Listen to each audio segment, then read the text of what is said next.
అందరికీ శుభములు, వందనాలు. దేవుడు మనల్ని సజీవ లెక్కలో లెక్కించి తన కృపా ఐశ్వర్యంలో మనల్ని ప్రేమించి ఇంకొక వారము మనం సంఘముగా ఆరాధించే ధన్యతను, భాగ్యాన్ని ప్రభు మనకు కలుగచేశాడు కనుక ప్రభుకి స్తోత్రాలు చెల్లిస్తూ, ప్రభు 2000 సంవత్సరాల క్రితము ఈ వారంలోనే సిలువ వేయబడ్డాడని, యూదుల యొక్క మొదటి మాసము మన యొక్క క్యాలెండర్ ప్రకారం 3-4 మాసాల్లో వచ్చే ఈ తేదీ ఇశ్రాయేలు యొక్క పస్కా పండుగ అని బైబిల్లో ఉంది.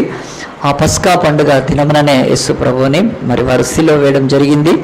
మరి వారికి తెలియదు వాళ్ళు ఏం చేస్తున్నారో, కానీ దేవుడు మాత్రం అన్ని తెలిసి ఆయన సంకల్పించి మానవ విమోచన కొరకై మరి దాన్ని జరిగిస్తూ వచ్చాడు కనుక ఆ దినమున యేసును సిలువ వేశారు. పస్కా దినము యూదుల యొక్క పండగ ఒకవైపు మరి అదే పండగ నరహత్యకు ఆ యొక్క తెర తీసి దేవుడి యొక్క కుమారుణ్ణి, అద్వితీయ కుమారుణ్ణి, రక్తమాంసాల్లో ఉన్న కుమారుణ్ణి చంపి ఆయన రక్తం కార్చి ఓడ్చి ఆయనను ఈ భూమి మీద లేకుండా చేయాలని ప్రయత్నం చేశారు. కానీ దేవుడి సంకల్పంలో జగత్తు పునాది వధింపబడిన దేవుని గొర్రె పిల్లను దేవుని దూతలు పరలోక వాసులు చూచారు. ఇది ఎప్పుడు జరుగుతుందో అనుకున్నారు, కానీ అది 2000 సంవత్సరాల క్రితం జరిగిపోయింది.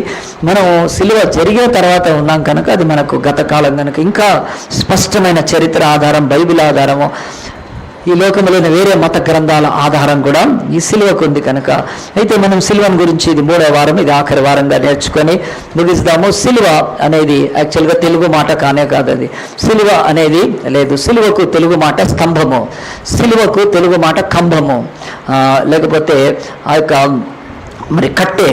అలాగే ఆ మాటకు అర్థం ఉన్నప్పుడు ఇదిగో మన యొక్క సింబల్స్లో ఈరోజు క్రిస్టియానిటీకి ఆ యొక్క క్రాస్ను వాడుతున్నారు. కానీ ఇది నేను ఇప్పటికే చెప్పాను, క్రిస్టియానిటీకి మరి క్రైస్తవులు ఆనాడు దేవుని బిడ్డలు ఎవ్వరు కూడా ఈ సిలువను వాడలేదు. సో 300 సంవత్సరాల తర్వాతనే మరి కాన్స్టంటైన్ అనే ఒక చక్రవర్తి, అతని తల్లి హెలెనాను బట్టి ఈ సిలువను క్రైస్తవుల గుర్తుగా వేశారు. మరి కనుక సిలువ క్రైస్తవుల గుర్తు కానప్పుడు మరి నిజంగా క్రైస్తవులు ఏదైనా ఒక గుర్తు వాడి ఉంటారు కదా. ఈరోజు ఓం అని పెట్టినా, లేకపోతే ఆ యొక్క చంద్రుడి యొక్క నెలవంక పెట్టినా అది ముస్లిమ్స్ దాన్ని తెలుస్తుంది.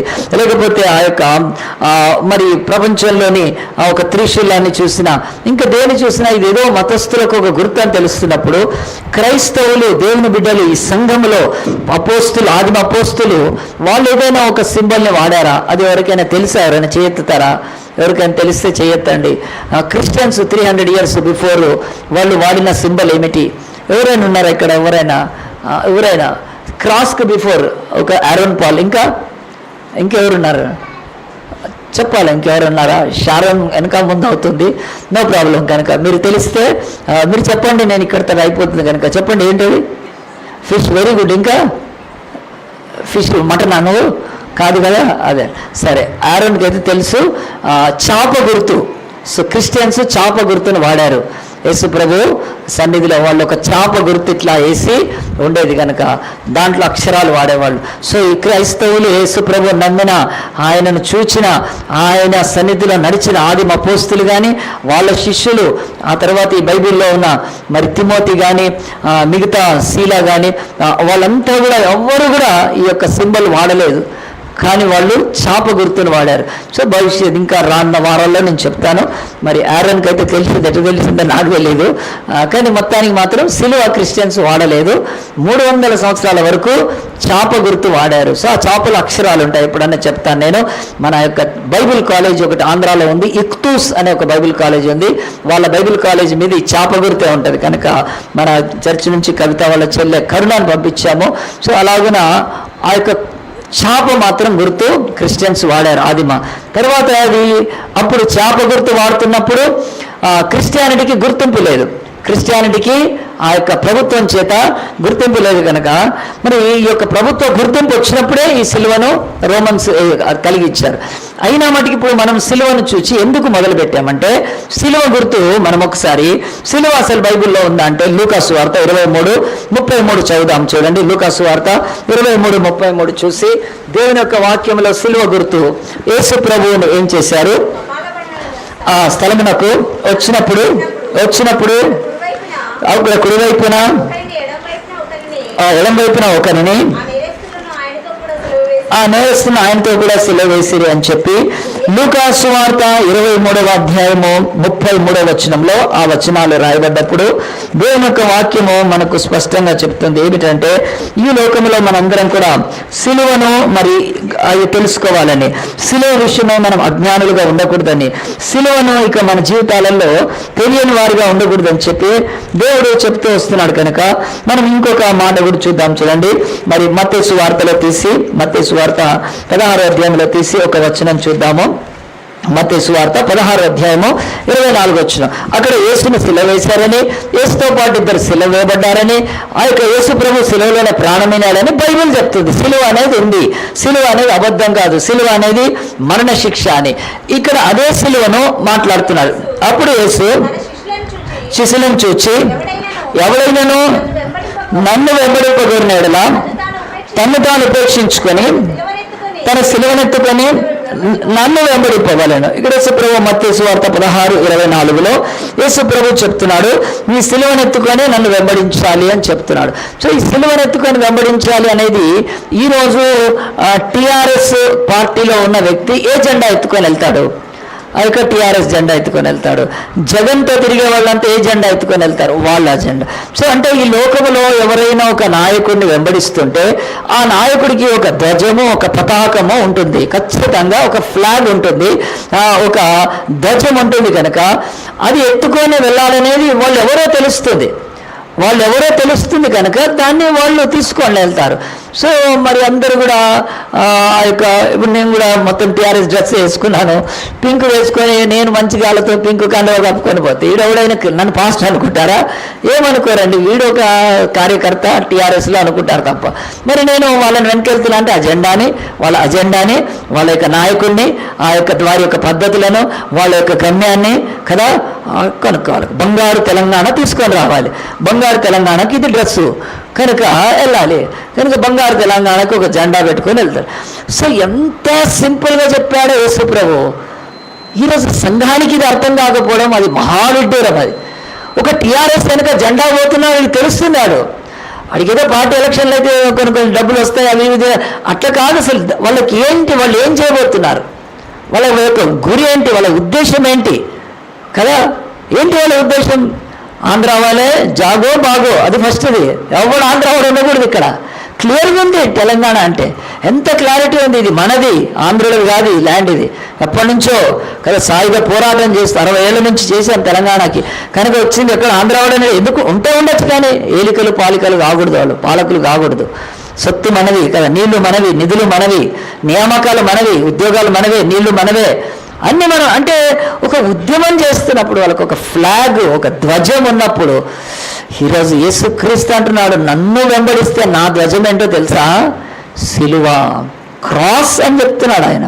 సో క్రాస్ అంటే ఇలా మొక్కటానికి కాదు, మందిరాల మీద క్రాస్ పెట్టడానికి కాదు, ఆడవాళ్ళ మెడ తాళిబొట్లు, క్రైస్తవ తాళిబొట్టు కట్టుకోవడమే ఒక విడ్డూరము, ఇంకా దాంట్లో మళ్ళీ ఒక క్రాస్, అది ఇంకా పెద్ద విడ్డూరం. కనుక అలాగున్నారండి. ఇక రోమన్ క్యాథలిక్స్ దిక్కు లేని వాళ్ళకైతే కదా ఆ క్రాస్ని చూసి ముద్దు పెట్టేసేసుకుంటారు కదా.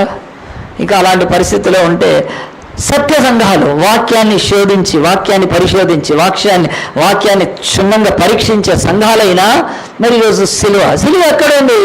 సిలువ మన కొత్త నిబంధనలో ఉంది. సిలువకు ఆ యొక్క గ్రీకులు వాడిన మాట ఏంటి? స్టావ్రోస్ అంటే కంబం, అంటే గుంజ కదా. ఆంధ్రాలో గుంజాలు అని వాడతారు, ఆంధ్ర భాష. స్తంభం చాలా కమ్మం కదా. ఇదిగో ఈ యొక్క పిల్లర్స్ని మనం పిల్లర్స్ అని ఇంగ్లీష్లో అన్నాం, దాన్ని తెలుగులో మారిస్తే ఏంటి? అవి స్తంభాల మీద ఈ బిల్డింగ్ నిలబడి ఉంది. కనుక అలాగనే యేసు ప్రభువు కాలంలో స్టావ్రోస్ అనే మాట స్తంభము. కనుక ఆయన అన్నాడు, మీరు ఎవరైనా నన్ను వెంబడించాలంటే స్తంభాన్ని వెంబడించమని చెప్తున్నాడా? స్తంభం తీసుకొని వెంబడించమంటున్నాడా? స్తంభం తీసుకొని ఎడతాగిపోతాం, కంబం తాగిపోతాం, అంతే, ఇంకెడిగిపోతాం కదా.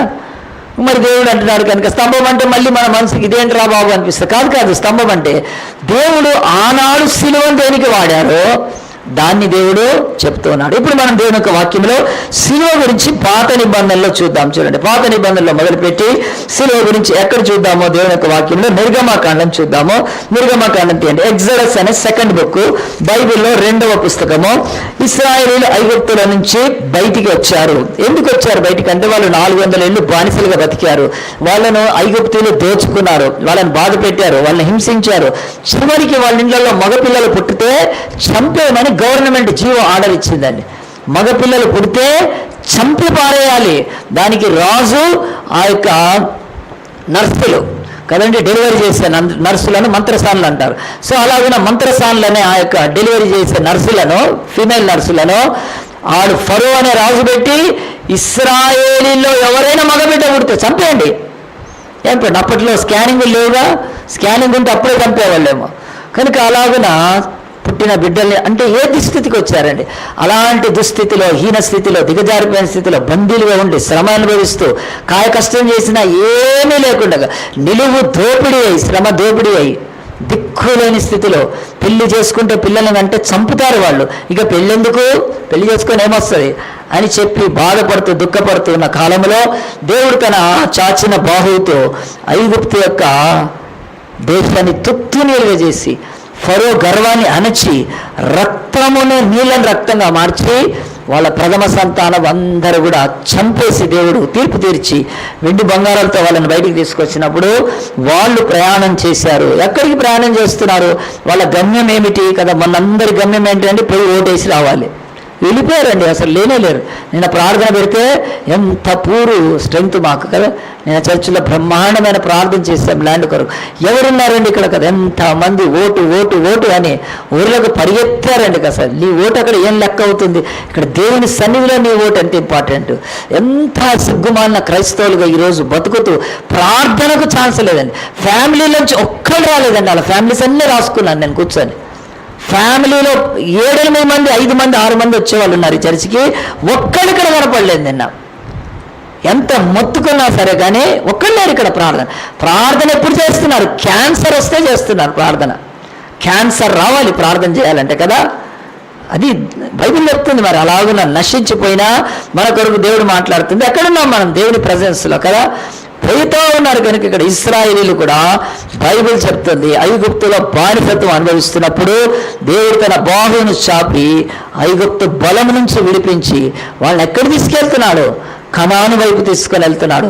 వాగ్దాన దేశం వైపు, స్వతంత్ర దేశం వైపు. నువ్వు వెళ్ళి వేసి ఓటొస్తే నీకు అలా స్వాతంత్రం వచ్చేది ఏమీ లేదు. అట్లని చెప్పి నేను దేశానికి విరుద్ధంగా ఏం మాట్లాడట్లేదండి. దేశంలో ఓటు హక్కు మన జన్మ హక్కు. దాన్ని వాడకపోతే, దాన్ని ఇయ్యకపోతే పాపము, నేరం. అది ఓటు వేయకపోతే నేరం, నేను అంత స్ట్రాంగ్గా నమ్ముతాను. కానీ ఆ ఓటు అది అయిపోయింది, 11వ తారీఖు అయిపోయింది. 12 అంతా ఉండింది, ప్రయాణం చేసి రావచ్చు. కానీ ఇంట్రెస్ట్ లేదు కనుక ప్రార్థనకి ఎవడు రాలేదు నిన్న. అయితే బైబిల్ చెప్తుంది ఐగుప్తు నుంచి కనాను వైపు వెళ్తున్నారు వాళ్ళు. ఒక ప్రయాణం ఉంది. ఊర్లకు పరిగెత్తడం ఒక్కటే కాదు ప్రయాణం. మన బ్రతుకులు అసలు సిసలైన ప్రయాణం నిత్య జీవానికే, మోక్షానికే. విశ్వాస మార్గమే, నీతి మార్గమే. యేసు నేనే మార్గం అన్నాడు. ఎక్కడున్నాను మార్గంలో, నేను ఓటు మార్గంలో ఉన్నాను, నేను మా ఊరి మార్గంలో ఉన్నానని చెప్పుకుంటారు ఎన్నోసార్లు. నేను దేవుని మార్గంలో ఉన్నానని చెప్పుకున్నప్పుడు దేవుడి సర్వ సమాజం కూడినప్పుడు ఇశ్రాయేలుకు 7 బూరలు ఉన్నాయి. బూరలు ఊరినప్పుడల్లా ఆ యొక్క బూర శబ్దం విని దాని ప్రకారం ఇశ్రాయేల్ సమాజంగా కూడేవాళ్ళు. అలాంటి ఇశ్రాయేల్ సమాజమే ఈరోజు సంఘం కనుక సేవకులు బూర ఊరితే కనపడాలి, రావాలి కనుక. మరి ఆనాడు రాకపోతే ఏం చేసేవాళ్ళు, ఆనాడు రాకపోతే సమాజంలోంచి కొట్టివేసేవాళ్ళు. కొట్టివేయడం అంటే ఎల్లగొట్టడమే కాదు, చంపడం కూడా కొన్నిసార్లు. సమాజంలోంచి వాడిని కొట్టివేయండి అనేవాడు దేవుడు, అంటే ఫినిష్ అంతే. అలాంటిది ఈరోజు మరి సమాజంలోంచి ఏం కొట్టేస్తాం, ఇంకేం కొట్టేసేది ఏం లేదు. వాళ్ళు లేరు అసలు సంఘంలో, వాళ్ళు ఎప్పుడో కొట్టివేయబడ్డారు. ఉట్టిగా ఏదో నామకార్థ క్రైస్తవులు ఆదివారం వచ్చి తుతు మంత్రంగా చర్చిలో కూర్చుంటారు తప్ప కొట్టివేయబడిన జనము కదా, విమోచింపబడిన జనము, పాపిష్టి జనము, దుష్ట జనము. ఆ యొక్క చొక్కముకు రాని వెండి అని బైబిల్ చెప్తుంది. చెడిపోయిన వెండిని ఎన్నిసార్లు అగ్నితో కాల్చినా అది రాలేదు, ఎందుకంటే అది చొక్కములకు రాని వెండి, అది మలినమైన వెండి. అది దేవుడు మాట్లాడుతున్న మాటలు. కనుక మన సంఘం ప్రార్థన చేస్తుంటే నిలబడాలి, మన సంఘం ప్రార్థన చేస్తుంటే రావాలి. క్యాన్సర్ వస్తేనే కాదు చర్చికి రావాల్సింది, దానికి ముందు వస్తే క్యాన్సర్లు రాకుండా ఉంటాయి. కనుక బతుకుల్లో కదా ఎగ్జామ్స్ వస్తే, నోటిఫికేషన్లు వస్తే, ఇంకేదో రోగాలు వస్తే కాదు చర్చికి రావాల్సింది. Church has a great purpose, ఒక ఉద్దేశం ఉంది సంఘానికి. ఈ లోకంలో ఆయన కొరకు మహిమ కొరకు కనుక దేవుడు ఐగుప్తు నుంచి ఇశ్రాయేలును విడిపించాడు. ఎందుకంటే వాళ్ళను తోటల్లో తొండలు తిప్పడానికి కాదు, టు కాంకర్ నేషన్స్. 10 రాజ్యాలున్నాయి అక్కడ. ఎవరాళ్ళు? అనాకీయులు. ఎవరాళ్ళు? నెఫీలీలు. ఒక్కొక్కడి బిల్డింగ్ అంత ఉంటాడు, రామా టవర్స్ అంత ఉంటాడు. వీళ్ళని తీసుకొని పోయి కొట్టాలని దేవుడు వాళ్ళని ఎంపవర్ చేయడానికి దేవుడు ఐగుప్తులోంచి బయటికి తీసుకొచ్చాడు. దేవుడు అంత ఎందుకు వచ్చిందంటే ఇది చరిత్ర. ఇది ఇశ్రాయేల్ అనే జాతి వాళ్ళు విమోచింపబడ్డారు. ఇప్పుడు రీసెంట్గా మనం 5 ఏళ్ల క్రితము తెలంగాణ అనే జాతి విమోచన పొంది తెలంగాణ అనే రాష్ట్రం ప్రపంచంలో స్థిరపడి తెలంగాణ వ్యక్తి ముఖ్యమంత్రిగా ఉండి తెలంగాణ వ్యక్తులు మంత్రులుగా ఉండి తెలంగాణ వాళ్ళు గడ్డను పరిపాలించుకుంటున్నారు. అది అలాగున ఇశ్రాయేల్ అనే వాళ్ళకు ఒక భూమి ఉండాలి, ఒక రాజ్యం ఉండాలి, ఒక స్వాస్థ్యం ఉండాలి, ఒక జెండా ఉండాలి. దాన్ని ఏమన్నారు తెలుసా అండి?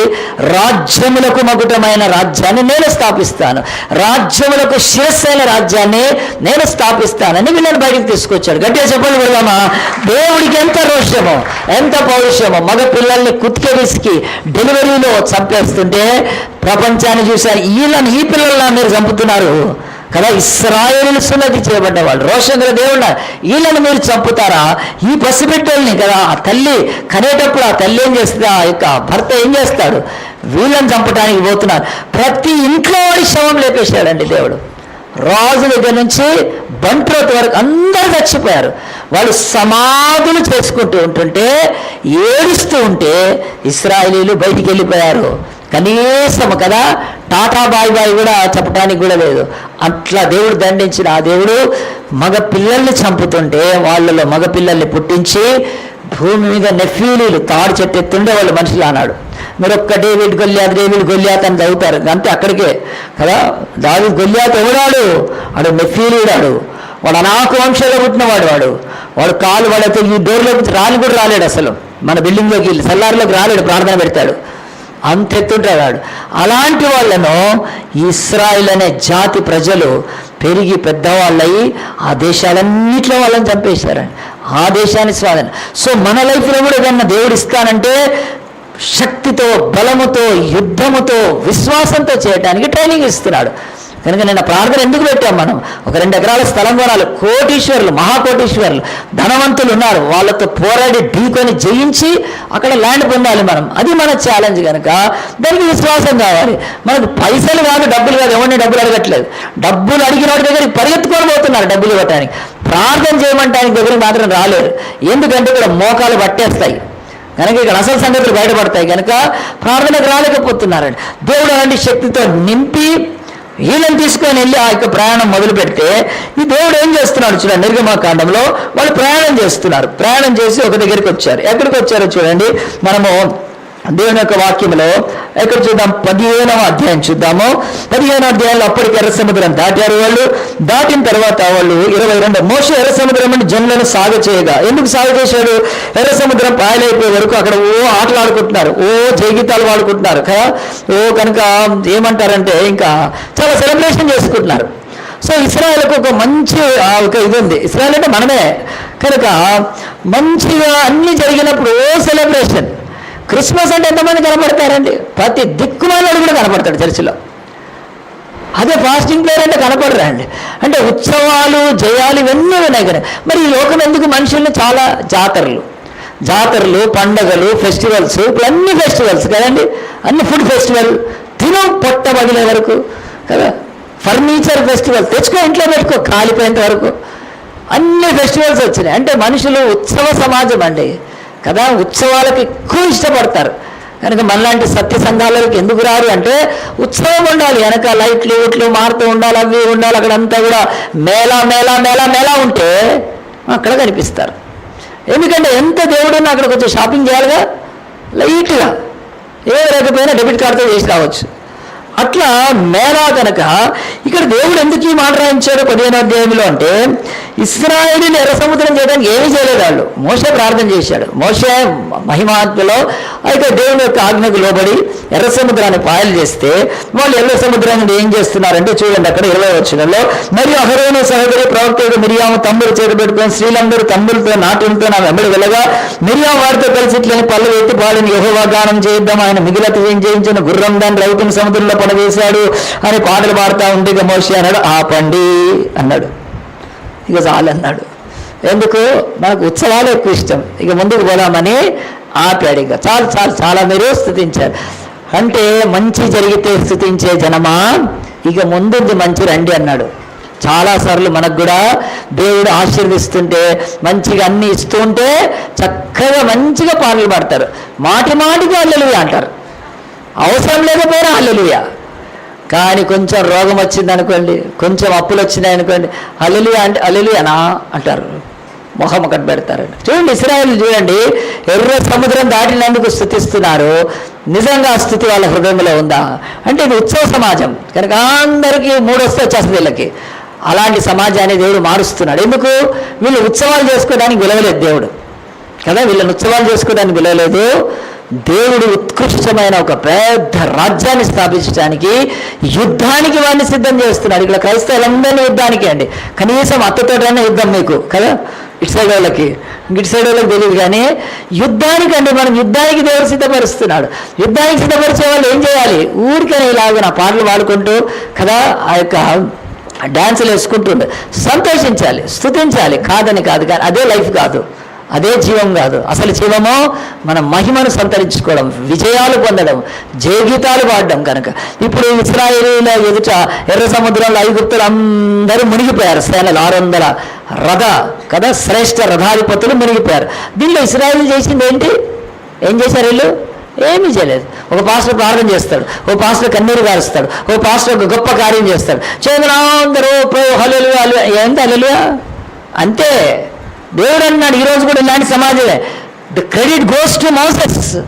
మోసే గొప్ప దైవజనుడు, ఆయన బట్టి దేవుడు ఎర్ర సముద్రాన్ని పాయలు చేశాడు. ఈ ఇశ్రాయేలీయులు ఎవ్వడు ఏమీ చేయలేదు. నువ్వు చేయని దానికి, నువ్వు పొందని దానికి, నువ్వు దానికి ఉత్సవాలు ఎందుకు? ఎవరో పాస్ అయితే మనం స్వీట్లు తింటే, ఎవరో బర్త్డే అయితే మనం కేకులు వేసుకుంటే అది ఏంటది? అది నువ్వు ఏదైనా సక్సెస్లోకి వచ్చి అప్పుడు కేక్ పోయి, నువ్వేదైనా సక్సెస్లోకి వచ్చి అప్పుడు స్వీట్లు పంచు. ఎవడేదంటే నువ్వు స్వీట్లు పంచుకోవడం ఏంటి? అట్లుంది ఇక్కడ సముద్రం దగ్గర. మోషే అన్నాడు స్టాప్ అన్నాడు. మీరు చెయ్యి పెట్టకుండా చేసిన జయములో మీకేం ఉత్సవం? అది దేవుడికి మహిమ చాలు. ఇప్పుడు మీరు జయించవలసిన రాజ్యాల ఎదుటకు వెళ్ళాలి, అప్పుడు ఇలాంటి ఉత్సవాలు చేసుకున్నా కొంచెమైనా ఉంటుందని చెప్పి అందు గురించే నేను స్టేడియంకి ఎవరో 6 కొడితే వీళ్ళు చప్పట్లు కొడుతూ ఉంటారు. నేను ఎన్నడూ పోయానండి స్టేడియంకి. అదేం మరి ఆడేం కొట్టుకుంటే నేను కొట్టుకోవాలి చప్పట్లు కనుక చప్పట్లు కొట్టుకుంటారు, అది ఒక రీతి. ఇంకోటి సినిమా థియేటర్లోకి వెళ్ళి ఇష్యూ అని సీట్లు వేస్తూ ఉంటారు కదా, ఇంకా హీరో చేస్తే అదంతా నిజమా? బతుకులో ఏది నిజమో దానిలో అడుగులేయండి, అప్పుడు నిజమైన సాటిస్ఫాక్షన్, అప్పుడు నిజమైన ఆ యొక్క గ్లోరీ వస్తుంది. దాని కొరకే నాకు ప్రాక్టికల్గా నేను ఏ స్టేడియంకి వెళ్ళి అక్కడికి వెళ్ళి వీళ్ళు వేసుకోవడం కొట్టుకోవడం ఏమీ లేదు. నేను 6లు కొడతా ఎవడైనా, నేను సెంచరీ కొట్టానండి. ఇక్కడే ఆ యొక్క చాదరఘాట్కి ఎదురుగా ఒక స్కూల్ ఉంది, అక్కడ నేను క్రికెట్ ఆడినప్పుడు ఎప్పుడో అంటే చాలా ఏళ్ళ క్రితం సెంచరీ కొట్టాను. వచ్చి కూర్చొని చూసేవాడు. నా ఇంజనీరింగ్ కాలేజీలో నేను ఓపెనింగ్ బ్యాట్స్మెన్. నేను ఆడితే ఎవడైనా కొడితే నాకు అది సంతోషం. కానీ ఎవరో కొడితే నేను చప్పలు కొట్టడం ఏంటి? లేదు, అది దేవుని బిడ్డ లక్షణం. నాకు అప్పటి నుంచి ఇచ్చాడు దేవుడు. కానీ ఎవరో కాదు, నేను చేయాలి, నాకు సంతోషం కావాలి, నేను జయం పొందాలి, అంతే పెట్టుకున్నాను. కనుక ఇప్పటికీ బైబిల్ చెప్తుంది, ఇశ్రాయేలారా దేవుడు సముద్రాలలో ముంచితే మీరు కాదు, మీరు ఎదురున్న రాజ్యాలను జయించి ఆ యొక్క అనాకిలను జయించినప్పుడు అప్పుడు ఉత్సవం చేసుకోండి. అప్పుడు మీకు సంతోషం, పరలోకానికి సంతోషం, దేవునికి మహిమ, రాజ్యాలకు భయం కంపితులైపోతారు. అలాంటి విక్టరీకి మీరు ఏర్పాటు చేయండి. మీ సొంతంగా ప్రార్థన చేయండి, మీరు సొంతంగా వాక్యం నేర్చుకోండి, మీరు సొంతంగా ఉపవాసం ఉండండి, అపవాదిని జయించండి, అప్పుడు మీకు మహిమ. చర్చిలో వచ్చి చప్పళ్ళు కొట్టి ఉత్సవాలు చేసుకొని ఉత్సవాల సమాజాలు ఆ మేళా సంఘాలకు తిరుగుతుంటే బతుకు అలాగే వెళ్ళిపోద్ది, ఒక బతుకు వెళ్ళిపోతుంది. What I can do in lord, నేనేం చేయగలుగుతాను ప్రభు కొరకు అని ధీరత్వముతో నీ ప్రార్థన, నీ వాక్యశక్తి, నీ అభిషేకము, నీవు దెయ్యాల మీద రోగాల మీద అధికారము, నీ ఫైనాన్సెస్లో అధికారము, నీ ఫ్యామిలీలో అథారిటీ సంపాదించును, నీ యొక్క ఆఫీసులో సంపాదించును. దానికి దేవుడు మనల్ని పిలిచాడు. కనుక ఇశ్రాయేలీలు ఇంకెక్కువ డ్యాన్సులు చేస్తుంటే ఆపేశాడు. ఇంకా పదండి మనం వెళ్దామన్నాడు. మిమ్మల్ని దేవుడు ఇక్కడ కాదు పరీక్షించాల్సింది, ముందుకు తీసుకెళ్తాడు. చూద్దాం మనం అందరం కూడా ఆ యొక్క నిర్గమకాండ 15వ అధ్యాయం తీయండి. బైబిల్లో ఏముంది అక్కడ? ఆయన సాగమన్నాడు కదా, వెంటనే ఆ మాట చెప్తున్నాడు. మోషే ఎర్ర సముద్రాన్ని జనులను సాగ చేయగా, ఎందుకు సాగ చేశాడు? వాళ్ళు అక్కడ ఉన్నారు కానీ. వారు సూర్యోదయంలో వెళ్ళి దానిలో 3 దినములు నడిచి అచ్చట వాళ్లకు నీళ్లు దొరకలేదు. అంతలో వారు మారాకు 3 రోజులు వాకింగ్, నో వాటర్. కనుక ఇప్పుడు ఉత్సాహం తెలుస్తుంది కదండి, ఇప్పుడు కరెక్ట్గా తెలుస్తుంది. పిల్లలకు కూడా కాలేజ్ ఓపెనింగ్ అయినప్పుడు కాదండి, ఎగ్జామ్స్ వచ్చినప్పుడు తెలుస్తుంది. ఇంకా అప్పుడు ఉంటుంది కనుక ఎవరికైనా అంతే. కనుక అలాగనే చూడండి, మారాకు చేరి మారా నీళ్లు చేదైనవి కనుక వారు ఆ నీళ్లు త్రాగలేకపోయి, అందుకు దానికి మారా అని పేరు కలిగను. ప్రజలు మేమేమి త్రాగాలని మోషే మీద సనుక్కున్నారు. సనుక్కోవడం అంటే మామూలు సనుక్కోవడం కాదండి. కొంతమంది సనిగితే బతుకు మీద విరక్తి వస్తుంది, అంత సనుగుతారు కదండి. ఒకవేళ భార్య సనుగుతుంటే మొగుడికి రావచ్చు, భర్తకి. కనుక పిల్లలు సనిగితే రావచ్చు, అత్త సనిగితే రావచ్చు, కోడలు సనిగితే ఎవరైనా సరే అండి. చర్చిలో సనిగే వాళ్ళు కూడా ఉంటారు. కనుక పాస్టర్లకు ఉరియేది కనుక. సో ఈ సనుగుడు జనాంగం ఏముందంటే, ఇప్పటిదాకా డాన్సులు వేసిన జనం ఇప్పుడు ఏం చేస్తున్నారు, సనుగుతున్నారు. కనుక మోషేని నీళ్లు చేరుకుంటే ఏం ప్రాబ్లం లేదు, మోషే గారు అయ్యగారు మనం ఏమైనా చేద్దామో, కాదు ఫస్ట్ సనుగుడు గుణుగుడు. నువ్వు మమ్మల్ని ఇక్కడ తీసుకొచ్చావు, ఈ నీళ్లు లేని దగ్గర తీసుకొచ్చావు, అసలు నువ్వు సరిగ్గా డైరెక్షన్ నడిపిస్తున్నావా, నీకు డ్రైవింగ్ వస్తుందా, నీకు లైసెన్స్ ఉందా. మోసే ఎంబడి పడ్డారు వాళ్ళు. అసలు దేవుడు నీకు చెప్పాడు ఇటు తీసుకొచ్చి 3 రోజులు నడిపించావు. 3 రోజులు నడిపిస్తే నీళ్ళు చేదుకున్నాయి. ఇప్పుడు మేమేం కావాలి, మేము ఎక్కడికి చేయాలి, మా బొందు అక్కడ పెడితే బాగుండేది కదా. తెలంగాణ లేదు అప్పుడుంటే తెలంగాణలో కూడా వాడేవాళ్ళు కదా. మేము ఆడనే సాగకపోతే మన నోట్లో మట్టి వాళ్ళకపోయా, మేము బొంద పెట్టుకోవాలి. ఇంకేంటేనండి కదా, నోట్లో నుంచి ఆ ధనుర్గీతాలు వస్తుంటాయండి, ఆ సాగు గీతాలు. కనుక వీళ్ళందరూ అలాంటి వాళ్ళే, మహా యొక్క అవిశ్వాసులు. కనుక ఇప్పుడు నీళ్ళు లేవు. దేవుడు ఏం చేశాడంటే వాటర్ టు వాటర్ అన్నాడు. సముద్రం దగ్గర వాటర్ డాన్సెస్ చేశారు, వండర్లా డాన్సెస్ అయిపోయింది. ఇప్పుడు ఇక్కడ వాటర్ లేదు, ఇక్కడ డాన్స్ అయ్యండి, మీ డాన్స్ అయిందో నేను చూస్తాను అన్నాడు దేవుడు. నీళ్లు క్రాస్ అయ్యి సముద్రం దాటి రావడం ఎంత గ్రేట్ ఎక్స్పీరియన్స్. భూమి మీద ఇలాంటి ప్రజలు ఎవరు లేరండి అసలు. వీళ్ళంతా కళ్ళార అద్భుతాలు చూసినాడు ఎవ్వడూ లేడు అసలు. నీళ్ళు రక్తమైపోయే దగ్గర నుంచి కదా, కందిరిగా లేచి రావడంతో పాటు ఆ యొక్క చీకటితో పాటు వడగండ్లతో పాటు 10 అద్భుతాలు చూశారండి వాళ్ళు. అవన్నీ చూసినాక ఇప్పుడు ఒక పెద్ద అద్భుతం చూశారు వాళ్ళు. అదేమిటి, ఎర్ర సముద్రమో పాయలు కావడం. సో అన్ని అద్భుతాలు చూసి కూడా ఇప్పుడు బయటకు వచ్చి నీళ్లు లేకపోయే వరకు వాళ్ళు సనిగి దేవునికి వ్యతిరేకంగా మాట్లాడి దేవుని సేవకుడిని దూషిస్తూ ఉన్నప్పుడు దేవుడు ఏం రాస్తారంటే, ఈరోజు వరకు కూడా అంతేనండి. చర్చెస్లో క్రిస్మస్ ఆ టైంలో హ్యాపీగా ఉంటారు, కానీ కొంచెం ఇంట్లో కష్టాలు వస్తే ఏం వేస్ట్ అండి, మా పాస్టర్ వేస్ట్, మేము వేస్ట్, మా చర్చ్ వేస్ట్, ఏమవుతుంది, ఏం చేస్తున్నాడు దేవుడు, ఏమి లేదని సనిగేస్తుంటారు. కనుక సనుగుడు జనమా గుణుగుడు జనమా అని చెప్పి కదా, స్టిఫ్ నెక్డ్ జనం అని చెప్పి దేవుడు పేరు పెట్టి అన్నాడు. ఇప్పుడు నీళ్ళ దగ్గర తీసుకొచ్చాడు. అక్కడ నీళ్లు పాయలైనా, ఇక్కడ నీళ్లు చేదుకున్నాయి. కనుక దేవుడు అంటాడు, నీళ్ళ దగ్గర తీసుకొచ్చిన దేవుడు వాళ్ళ నుంచి ఏమి ఆశించాడంటే, దేవుడు ఒక ప్రార్థన ఆశించాడు. సర్వసమాజం ప్రార్థన చేయడానికి ఆశించాడు. కానీ సర్వసమాజం ప్రార్థన చేయదు. సర్వసమాజం ఏం చేస్తుంది, దూషించటము, సనుగులతో మాట్లాడుతుంది. కనుక అలాగున సనిగినప్పుడు మరి వాళ్లకు సనుగులే వస్తాయి. కనుక మోషేకి సనుగుడు రాదు, మోషేకి గుణగుడు రాదు. మోషేకి ఏమొస్తుందంటే, ఆయనకు తన ప్రజల పట్ల ఉన్న దేవుడి పట్ల ఉన్న భయభక్తులు బట్టి గొప్ప భారం కలిగాడు. కనుక ఆయనకు ప్రార్థన వస్తుంది. గట్టి ఒక చెబ్బలు కొడదామా. బైబిల్ ఈ రోజు వరకు నిన్ను నీవు జనాల్లోంచి ఎలాగైనా వేరు చేసుకుంటావంటే, నీ సింబల్ ప్రేయర్ సింబల్, లోకాన్ని గుణిగే సింబలు, సనిగే సింబలు. కనుక నిన్ను నువ్వు జనుల్లోంచి ప్రత్యేకపరచుకోవడం ఏంటి, నువ్వు ప్రేయర్ చేసుకోవడమే నీ లైఫ్లో కదా. మనం ఏంటంటే ఎంతసేపు నా కులంతో నాకు రావాలి ఐడెంటిటీ. మీరు ఏం కులస్తులంటే కులం చెప్పుకొని పొంగిపోతారు కదా. ఏం పొంగిపోయి చేసేది ఏముంది, 6 పూట్లు తింటారా, 3 డ్రెస్సులు వేసుకుంటారా, 3 షూస్ వేసుకుంటారా, వేసుకోండి, కుక్కలు ఎంబడి పడతాయి. వేసుకోగలుగుతారా, లేరు. 6 పూట్ల తినలేరు కదండి. అంతా మానవులే కదా. అందరు మామూలు తక్కువ కులస్తులు భూమి మీద నడిస్తే మీరు 2 ఫీట్ పైన నడుస్తారా, ఏమీ నడవరు. నడవడానికి అయితే 3 పళ్ళు రాలుతాయి. ఏంటి కులం పెద్ద అయితే ఏముంది, ఏం చేసుకోవటానికి. సో నీ ఐడెంటిఫికేషన్ కులం కాదు, నీ యొక్క సర్టిఫికేట్లు కాదు, నీ అందచందాలు కాదు. నీ ఐడెంటిఫికేషన్ మోసస్ ఐడెంటిఫికేషన్. దేవుడు ప్రతి వాళ్ళు మోసేలాగా తయారు కావాలని మోసే నాయకుడిగా పెట్టారు. ప్రతి వాళ్ళు కేసీఆర్ లాగా కావాలని తెలంగాణలో వెంబడిస్తారు. మోడీలాగా కావాలని మోడీ మాస్కులు వేసుకొని వెంబడిస్తారు. ఎందుకంటే నాయకుడికి. సో మోసే వలె అందరూ మారాలి, క్రీస్తుని పోలి మనం నడవాలి. పౌలు చెప్తున్నాడు, నేను క్రీస్తుని పోలి నడుచుకోండి, మీరు నన్ను పోలి నడుచుకోమని చెప్పాడు. కానీ మనం ఏం పోలి నడుచుకుంటాం, పవన్ కళ్యాణ్ వాడు నడిచినట్టు.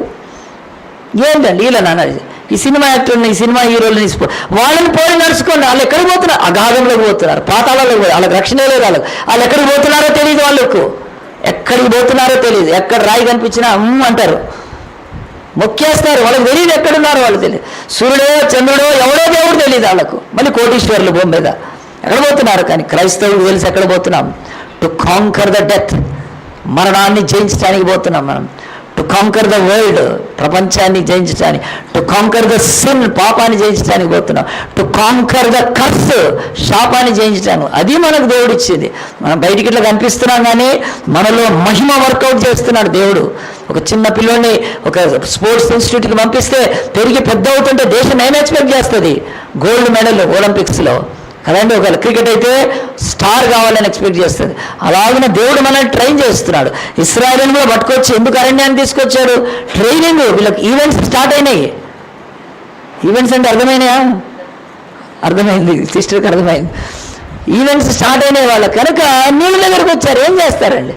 గునికి సనగడమే తప్ప ప్రార్థన లేదు, విశ్వాసం లేదు, దేవుని వైపు చూచేది లేదు, దేవుని వైపు చేతులు ఎత్తేది లేదు. వెనక జ్ఞాపకం చేసుకోవచ్చు. మనం ఎందుకు దుఃఖించాలి? మనం ఎందుకు బాధపడాలి? ఇదే దేవుడు కదా మనల్ని ఇక్కడికి నడిపించిన దేవుడు. మన కళ్ళు ఎదుట నీళ్లు రక్తంగా కాలేదా ఐగుప్తులో? అప్పుడు వాళ్ళ యొక్క రాతి పాత్రలు, చెక్క పాత్రలు, చెరువులు, గట్లు, నది అన్ని రక్తమైన ఇశ్రాయేలు ఇంటిలోని ఏ ఒక్క స్పూన్లోని నీళ్లు కూడా రక్తం కాలేదు. గట్టిగా చెప్పలు కొడదామా? అది బైబిల్లో స్పష్టంగా ఉంది. ఇశ్రాయేలు ఉండే గోషేను సమాజంలో స్పూన్లోని నీళ్లు కూడా రక్తం కాలేదు, కుండలో నీళ్లు రక్తం కాలేదు. కానీ ఐగుప్తులను మొత్తితే వాళ్ళ చెరువులు, వాళ్ళ బావులు, ఇంటిలో ఉండే కర్ర రాతి పాత్రల్లో కూడా ఉన్న నీళ్లు రక్తం అయిపోయినాయి. ఏమి తాగుతారు వాళ్ళు? ఆనాడు వాళ్ళకు రక్తం తాగిపించిన దేవుడు నీకు నీళ్ళే తాగిపించాడు. నిన్ను అరణ్యంలోకి తీసుకొచ్చి నీ గొంతెండ చేసి నీ నోరు పిడిసి కట్టుకొని పోయి నీ పెదవులు నీ నాలుకతో నువ్వు అల్లల్లాడుతూ సావడంగా దేవుడు పిలిపించింది ఇక్కడికి. ఇప్పుడే ప్రార్థన చేయాలి. కష్టాలు వస్తే, నువ్వు సమస్యలు వస్తే ప్రార్థన చేయాలి, దేవుని వైపు తిరగాలి, దేవుని మీద ఆధారపడాలి, దేవుని నమ్ముకోవాలి కదా. అలాగున్న డబ్బులు తీసుకొని కాదు, నీ విశ్వాసాన్ని తీసుకొని వచ్చి అడిగితే దేవుడు బతుకులు మార్చేస్తాడు. కనుక అలాంటి వారు ఎవ్వరు లేకపోయినా మోసెస్ ఒక్కడున్నాడు, ప్రార్థన చేశాడు. ఏం చేశాడు? ప్రార్థన చేశాడు. ఈయన ఎలాంటి నాయకుడు చూడండి. అక్కడేమన్నా చూడండి, అతడు యెహోవాకు మొర్ర పెట్టాను అని చెప్తుంది. ఈరోజు ఇక్కడ వరకు చెప్పాను. ఇంకోటి రెండోది, ఇప్పుడు ప్రజల గురించి చాలాసార్లు చెప్పాను, ఇప్పుడు నాయకుడి గురించి చెప్తున్నాను. Moses is a true servant of God, true leader of God. కనుక ఈరోజు వందల వేల పాస్టర్లకు ప్రార్థన ఉండదు. పాస్టర్లు ప్రార్థన చేయరు, మాయలు మంత్రాలు నేర్చుకున్నారు. ఆయిల్ బాటిల్ సేల్ కదా, కర్చీఫ్ సేల్, ఆ తర్వాత పార్ట్నర్షిప్, డబ్బులు, స్పాన్సర్స్. ఈ దిక్కుమాలినాడు ఎవ్వడు కూడా సేవకుడు కాదండి. He must depend upon God. Moses లాగా ఉన్న వాళ్ళు ఉన్నారు.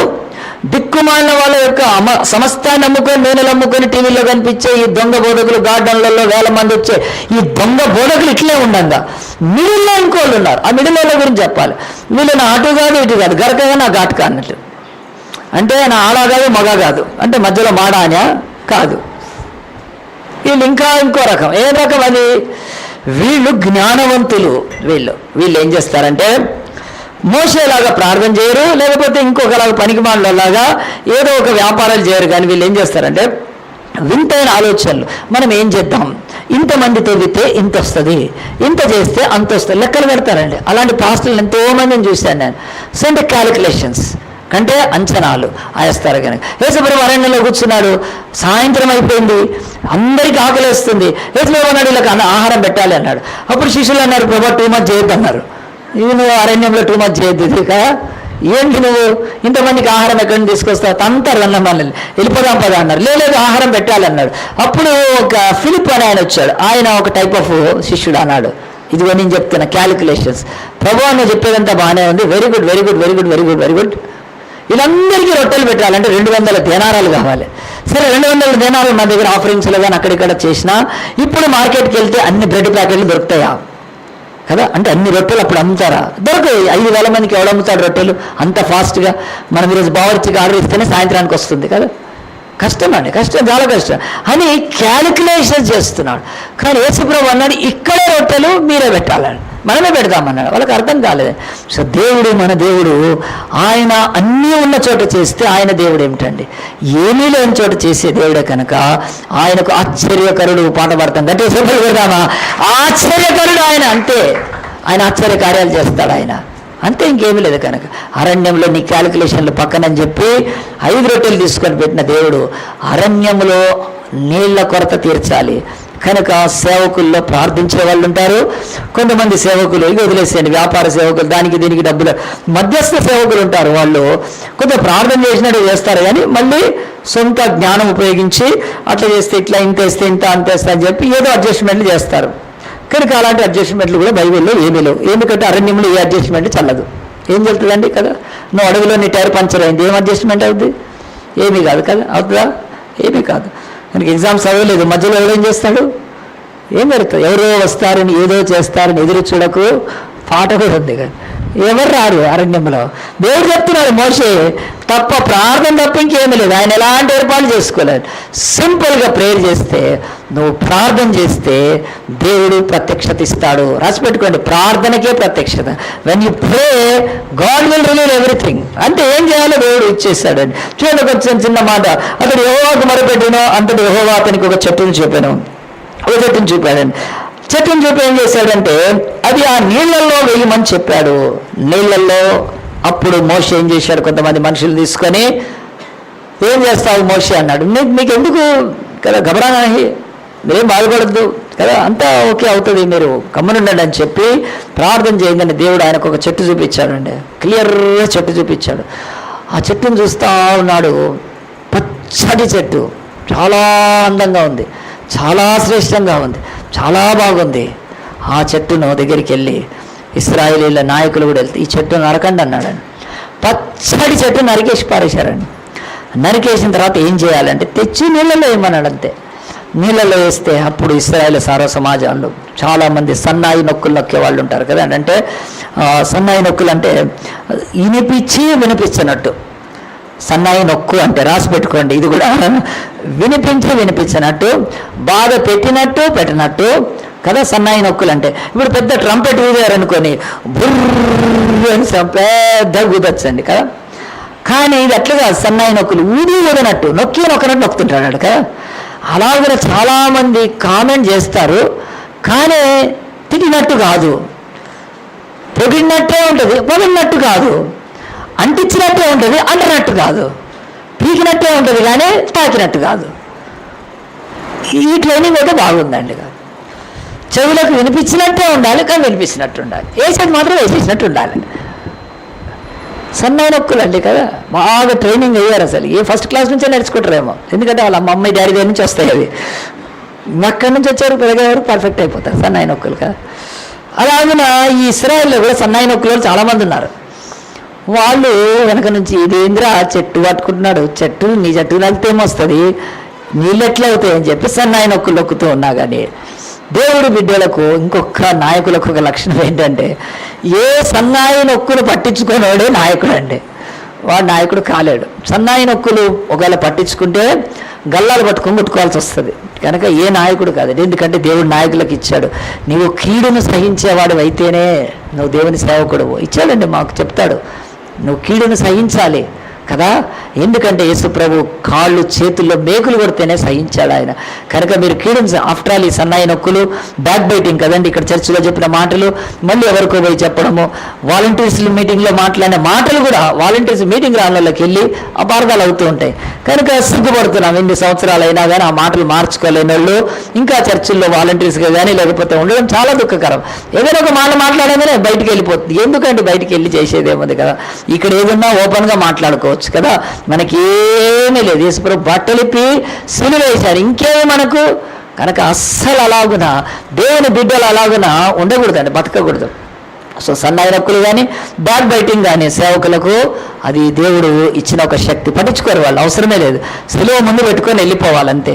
ఇక్కడ చూడండి, మోషే ఏం పట్టించుకోలేదండి. ఎవడో సన్నాయి నొక్కులకి చెట్టు ఏంటంటే దేవుడు చెప్పాడు అంతే. When God says he has to be obedient అంతే. వెళ్ళిపోయాడు, ఆ చెట్టును తీసుకొచ్చాడు, దాంట్లో వేసేసారు. వేసినాక ఏమొస్తుంది అని ఇశ్రాయేల్ అంతా కొంతసేపు అయినాక బబ్లింగ్ స్టార్ట్ అయి ఉంటుందండి. అలాగున కొద్దిసేపు అయినాక అప్పుడు కళ్ళతో చూసి ఆ నీళ్లు మారటం చూసి, ఇక ఆ నీళ్ళల్లో ఆ యొక్క స్పష్టత వచ్చిందని చూసి, బాగా దప్పికున్నవాడు, దాహం ఉన్నవాడు, అరే ఈ నీళ్లు మంచిగా అవుతున్నాయి తాగుదామని చూసి కొన్ని నీళ్లు తాగి మంచిగా అయిపోయినాయని నీళ్ళు అని ఉంటారండి. గట్టి చెప్పండి ఎవరమ్మా. బైబిల్ చెప్తుంది దాంట్లో చేదంతా వెళ్ళిపోయిందండి ఒక్క దెబ్బకు వేసినప్పుడు. అంతలో యెహోవా అతనికి ఒక చెట్టు చూపినది ఆ నీళ్ళలో వేసి, తర్వాత నీళ్లు మధురములాయను అని ఉంది. మధురముకి తర్వాత చేదుకి ఆపోజిట్ అండి రెండు. దేవుడు అన్నాడు చేదు నీళ్లను మధురంగా మార్చేవాడు ఈ దేవుడు బైబిల్లో. నిజంగా మధురము కాని నీళ్ళు ఏంటంటే మామూలు నీళ్ళు. కానీ ఈరోజు చాలామంది, మేము చిన్నప్పటి నుంచి హైదరాబాద్లో పుట్టి పెరిగాను నేను కదా, పుట్టి పెరిగి ఇప్పుడు కదా దాదాపు 50 ఏళ్ళు కావస్తున్నా, కానీ నేను హైదరాబాద్ పానీ అచ్చాహే అంటారండి. ఎట్లాంటి ఎరిముఖమైన ఇక్కడ రాగానే తెల్లమొహం మంచిగా అవుతుంది హైదరాబాద్ రాగానే. వై అంటే water, it's a water, Hyderabad water. ఎట్లాంటి వాడైనా కనుక, ఎంత మోటోళ్ళైనా, ఎంత చదువురాని వాళ్ళైనా, ఎట్లాంటి వాళ్ళైనా, అలాగున్నా సరే హైదరాబాద్ వాటర్ పడంగానే మంచిగా అయిపోతున్నారండి. ఇప్పుడు తర్వాత బిర్యానీ కూడా స్టార్ట్ అయింది రెండో దానికి. సరే ఎత్తానికైనా వాటర్ నిజంగా ఇది కనుక ఇక్కడ నిజాం సర్కారులు ఉస్మాన్ సాగర్ అని పెట్టారు ఆయన పేరు మీద. గండిపేట చెరువు, ఆ నీళ్లు అసలు ప్రపంచంలో లేకపోవచ్చు అని అంత మంచి వాటర్, గండిపేట వాటర్. చిన్నప్పుడు మాకు ట్యాప్ వచ్చేది డబిరిపురాలో, మంచి నీళ్ళు అండి ఆ కనుక వచ్చేది. సో ఆ గండిపేట వాటర్లో ఉందండి, అది అలాగనే ఒక వాటర్లో ఉంటుంది. సో గండిపేట వాటర్ తర్వాత మేము మళ్ళీ ఆ తర్వాత ఇక్కడ హైదరాబాద్కి ఇంకో వాటర్ చూసామండి కదా, మంజీరా వాటర్ తాగాం మేము. మంజీరా వాటర్ తాగినాక ఇప్పుడు కృష్ణా వాటర్ వచ్చింది. కృష్ణా వాటర్ వచ్చినాక గోదావరి కూడా వస్తుంది. ఏ వాటర్ వచ్చినా కానీ మూసి వద్దు స్వామి అనుకుంటాం, మూసి వస్తే అంతే సంగతులు. కానీ ఎంతోమందికి మూసి వాటర్ వస్తుంటుంది దగ్గరలో వాళ్ళకి, అది వాళ్ళ కర్మ. కనుక వాటర్ అనేది నేను ఎందుకు చెప్తున్నానంటే, మామూలు నీళ్ళు వేరు, మధురమైంది వేరు. దేవుడు చెప్తున్నాడు ఆ యొక్క మారా నీళ్లను ఆ చెట్టు వేయంగానే మధురమైపోయింది అని అంటే. సో మధురం అనంటే మంచి కాదు, అది మంచి కంటే మించిందే కనుక మధురం అయిపోయానని చెప్తూ దేవుడు ఇక్కడ మనం సిలువకు వచ్చేద్దాము. సిలువలోకి వస్తే బైబిల్ చెప్తుంది ఏంటి అని అంటే, ఇక్కడ ఒక చెట్టు స్తంభము తీసిలే దాంట్లో వేశారండి. వేసినప్పుడు ఆ చెట్టు అది మంచిగా ఉన్నది. ఎప్పుడైతే ఈ మారా నీళ్ళలో పడ్డదో దాని రంగులు మారుతూ ఉంటాయండి. మీరు ఎప్పుడైనా పాయిజన్తో చచ్చిన వాళ్ళ శవాలు చూడండి పోయి, ఇంకా రకరకాలై కనుక మెడికల్ స్టూడెంట్స్కి అయితే తెలుసు, గ్రీన్ అయిపోయి బ్లూగా అయిపోతాయి శరీరాలు, వికృతంగా తయారవుతాయండి ఆ డెడ్ బాడీస్ని చూస్తే. అంటే ఆ యొక్క మెడికల్ అయిన వాళ్ళకి తెలుసు. అలాగున ఈ చెట్టు, మంచి చెట్టు వికారమైపోవడం మొదలుపెట్టింది. అది చెట్టు రంగులు మారిపోవడం మొదలుపెట్టింది. దాంట్లో ఉన్న లైఫ్ అంతా కూడా స్మాష్ అయిపోతూ ఈ చేదంతా చెట్టులోకి వచ్చింది. ఆ చెట్టులోకి వెళ్ళిపోయిన తర్వాత ఆ యొక్క నీళ్లు మధురం అయిపోయినాయి. ఇది బైబిల్లో ఉన్న ఫస్ట్ క్రాస్ అండి, one of the cross. First కాదు, ఇంకా దీనికి ముందు కూడా ఉన్నాయి క్రాస్లు. దేవుడు చెప్తున్నాడు, నీ సిలువ ఎత్తుకొని నేను వెంబడించమని చెప్పిన ప్రభు, ఆయన సిలువలో మరణించిన ప్రభు, ఆయన యొక్క ముంగుర్తుగా ఈ బైబిల్లో చాలా చోట్ల ఉన్నాయి స్టావరోస్, సిలువలు ఉన్నాయి. దాంట్లో ఒక సిలువ అంటే స్తంభం అంతే, చెట్టు ఒక స్తంభం నరికి తీసుకొచ్చి దీంట్లో పడేసేసారు. పడేస్తే ఏమైంది, ఆ నీళ్ళన్నీ మధురంగా మారిపోయినాయి. దేవుడు ఇక్కడ కూడా మన బ్రతుకుల్లో చెప్తున్నాడు, యేసు ప్రభు సిలువ ఎక్కడానికి కారణము ఆయన. ఇక్కడ బైబిల్లో ఆయన ప్యూరిఫికేషన్కి వచ్చాడు. ఆయన మన బ్రతుకుల్లో ప్యూరిఫికేషన్. అంతకుముందున్న చేదు, అంతకుముందున్న విషము, అంతకుముందున్న పాపము, అంతకుముందున్న దుర్నీతి, అంతకుముందు నేను ఈ బ్రతుకులో చెడును తీసివేయడానికి వచ్చాడు. ఆ చెడు ఇదిగో ఇలాగునా వేస్తే, ఈ నీళ్లు లోకానికి గుర్తు, ఆ యొక్క చెట్టు వనము పరలోకానికి గుర్తు. ఆ చెట్టు యేసుక్రీస్తే కనుక నరకబడి భూమి మీద వేయబడ్డాడు. ఈ యొక్క సింబాలిక్గా లేకపోతే పోలికలు ఎవరైనా చూస్తే క్రీస్తు ఆనాడు కనిపిస్తుంటాడు. మోషే చూసింటాడు, ఏంటి చెట్టు వెళ్ళి ఆలోచించాడు. కానీ ఆయనకు తెలియదండి మోషేకి. కానీ మోషేకి కూడా కొన్ని కీర్తనలు ఇచ్చినాను. దేవా ఈ చెట్టు నువ్వే, పచ్చని చెట్టువు నువ్వు, పాపమెరగని చెట్టువు నువ్వు, పావనుడైన నిన్ను. కానీ మానవ జాతి దప్పికతో, జీవజలము లేక చచ్చిపోతుంటే దప్పికతో యేసుప్రభు చెప్తున్నాడు, జీవజలమును నేనే అన్నాడు. చూడండి యోహాను సువార్త 6వ అధ్యాయంలో బైబిల్ చెప్తుంది. ఆయన చెప్తున్న మాటలు మనం చూద్దాం, ఒకసారి చదువుదాము. యోహాను సువార్త, ఈ యొక్క వేయబడ్డ చెట్టు నీళ్ళలో యేసుక్రీస్తే అన్నాడు, కానీ వాళ్ళకు తెలియదు, అప్పుడు చెట్టుగానే ఉంది కనుక. యోహాను సువార్త 6వ అధ్యాయంలో 35 అందుకు వేసి అంటున్నాడు, జీవాహారం నేనే, నా యొద్దకు వచ్చేవాడు ఏమాత్రం ఆకలి కొనడు. రెండవది, నా యందు విశ్వాసం ఉంచువాడు ఎప్పుడూ దప్పికొనడు అని చెప్తున్నాడు. ఈ రెండవది ఎట్లంటే, ఈ యొక్క జీవ జలపులను ఆయన ఇవ్వటానికి పరలోకం నుండి తీసి మన యొక్క జలములైన, చెడిపోయిన పాపపు జలాలైన ఈ భూమి మీద వేసేసాడు గనక, నిర్గమాకాండం 15వ అధ్యాయంలోనే ఒక శిలువ ఉంది, ఒక స్టావరోస్ ఉంది, ఒక కంబం ఉంది, ఒక చెట్టు ఉంది. దాన్ని ఎత్తి దేవుడు దాంట్లో వేసేసినప్పుడు మోషే ఆ యొక్క చక్కటి మధురం అయిపోయిందండి. ఇది బైబిల్లో ఉన్న ఆ యొక్క ఒక మధురం. అయితే ఇది రక్షణ తీసుకొచ్చిందా అంటే తీసుకొని రాలేదు. అది రెండోది చెప్పి నేను ముగిస్తాను. నాతో పాటు అందరూ కూడా సంఖ్యాకాండం తీయండి. సంఖ్యాకాండంలో దేవుని యొక్క వాక్యము 21వ అధ్యాయం తీస్తే, సంఖ్యాకాండము 21వ అధ్యాయంలో ఇలాగనే ఇశ్రాయేలు ప్రయాణం చేస్తున్నారు. వాళ్ళు ఇంకా గమ్యానికి చేరుకోలేదు. వారి యొక్క కనాను అనే దేశం, దేవుడు ఏదైతే ఇస్తానో 10 రాజ్యాల దేశమో, ఇంకా అక్కడికి వెళ్ళలేదు. వాళ్ళు ప్రయాణంలో ఉన్నారు. ప్రయాణంలో ఉన్నప్పుడు వాళ్ళు అనేక రాజ్యాలు జయించారు, అనేక సింహాసనాలు కూల్చారు, అనేక కోడగొడలు జయిస్తూనే పోతున్నారు. కొన్ని రాజ్యాల నుంచి వెళ్ళారు, కొన్ని రాజ్యాల నుంచి బైపాస్లో వెళ్ళారు. అలాగనే వెళ్తూ ఉన్నప్పుడు బైబిల్లో ఇక్కడ సంఖ్యాకాండం, numbers, book of numbers 21st చాప్టర్లో 21వ అధ్యాయంలో, ఇశ్రాయేలీయులు అతారీల మార్గంలో వచ్చుచున్నారని దక్షిణ దిక్కున నివసించిన కనానీయుడైన అరాదు రాజు విని అతడు ఇశ్రాయేలుతో యుద్ధం చేసిన వారిలో కొందరిని చెరపట్టగా, ఇశ్రాయేలీయులు యెహోవాకు మొక్కుకొని, నీవు మా చేతికి ఈ జనమును బొత్తిగా అప్పగించిన ఎడల దేవుని యొక్క సన్నిధిలో మరి అప్పగించిన మేము వారిని పట్టణంలో నీ పేరట నిర్మూలన చేసేదమనేది. యెహోవా ఇశ్రాయేలు మాట ఆలకించి ఆ కనానులకు అప్పగింపుగా ఇశ్రాయేలీయులు వారిని వారి పట్టణంలో నిర్మూలన చేసి, అందువల్ల ఆ చోటికి హోర్మా అని పేరు పెట్టినాను. వారు ఏదోమ దేశమును చుట్టి పోవలనని హోరు కొండ నుండి ఎర్ర సముద్ర మార్గం సాగినప్పుడు మార్గాలస్యం చేత జనుల ప్రాణము సమస్యలను సేమ్ ఇందాకలాగానే అండి. అక్కడ కూడా మరి 3 దినాలు నడిచారు ఎర్ర సముద్రం నుంచి. వాళ్ళు ఆ యొక్క మారా అనే స్థలానికి వచ్చినప్పుడు 3 days వాక్. దాహం వేసింది, దప్పికేసింది. అప్పుడు నీళ్లు లేకపోతే వాళ్ళు గుణిగి సనిగారు. దేవుడు ఇచ్చాడు, వాళ్ళకి సహాయం చేశాడు. ఒక అద్భుతం చూశారు. ఇక్కడ కూడా ప్రయాణంలో కూడా బైబిల్ చెప్తుంది,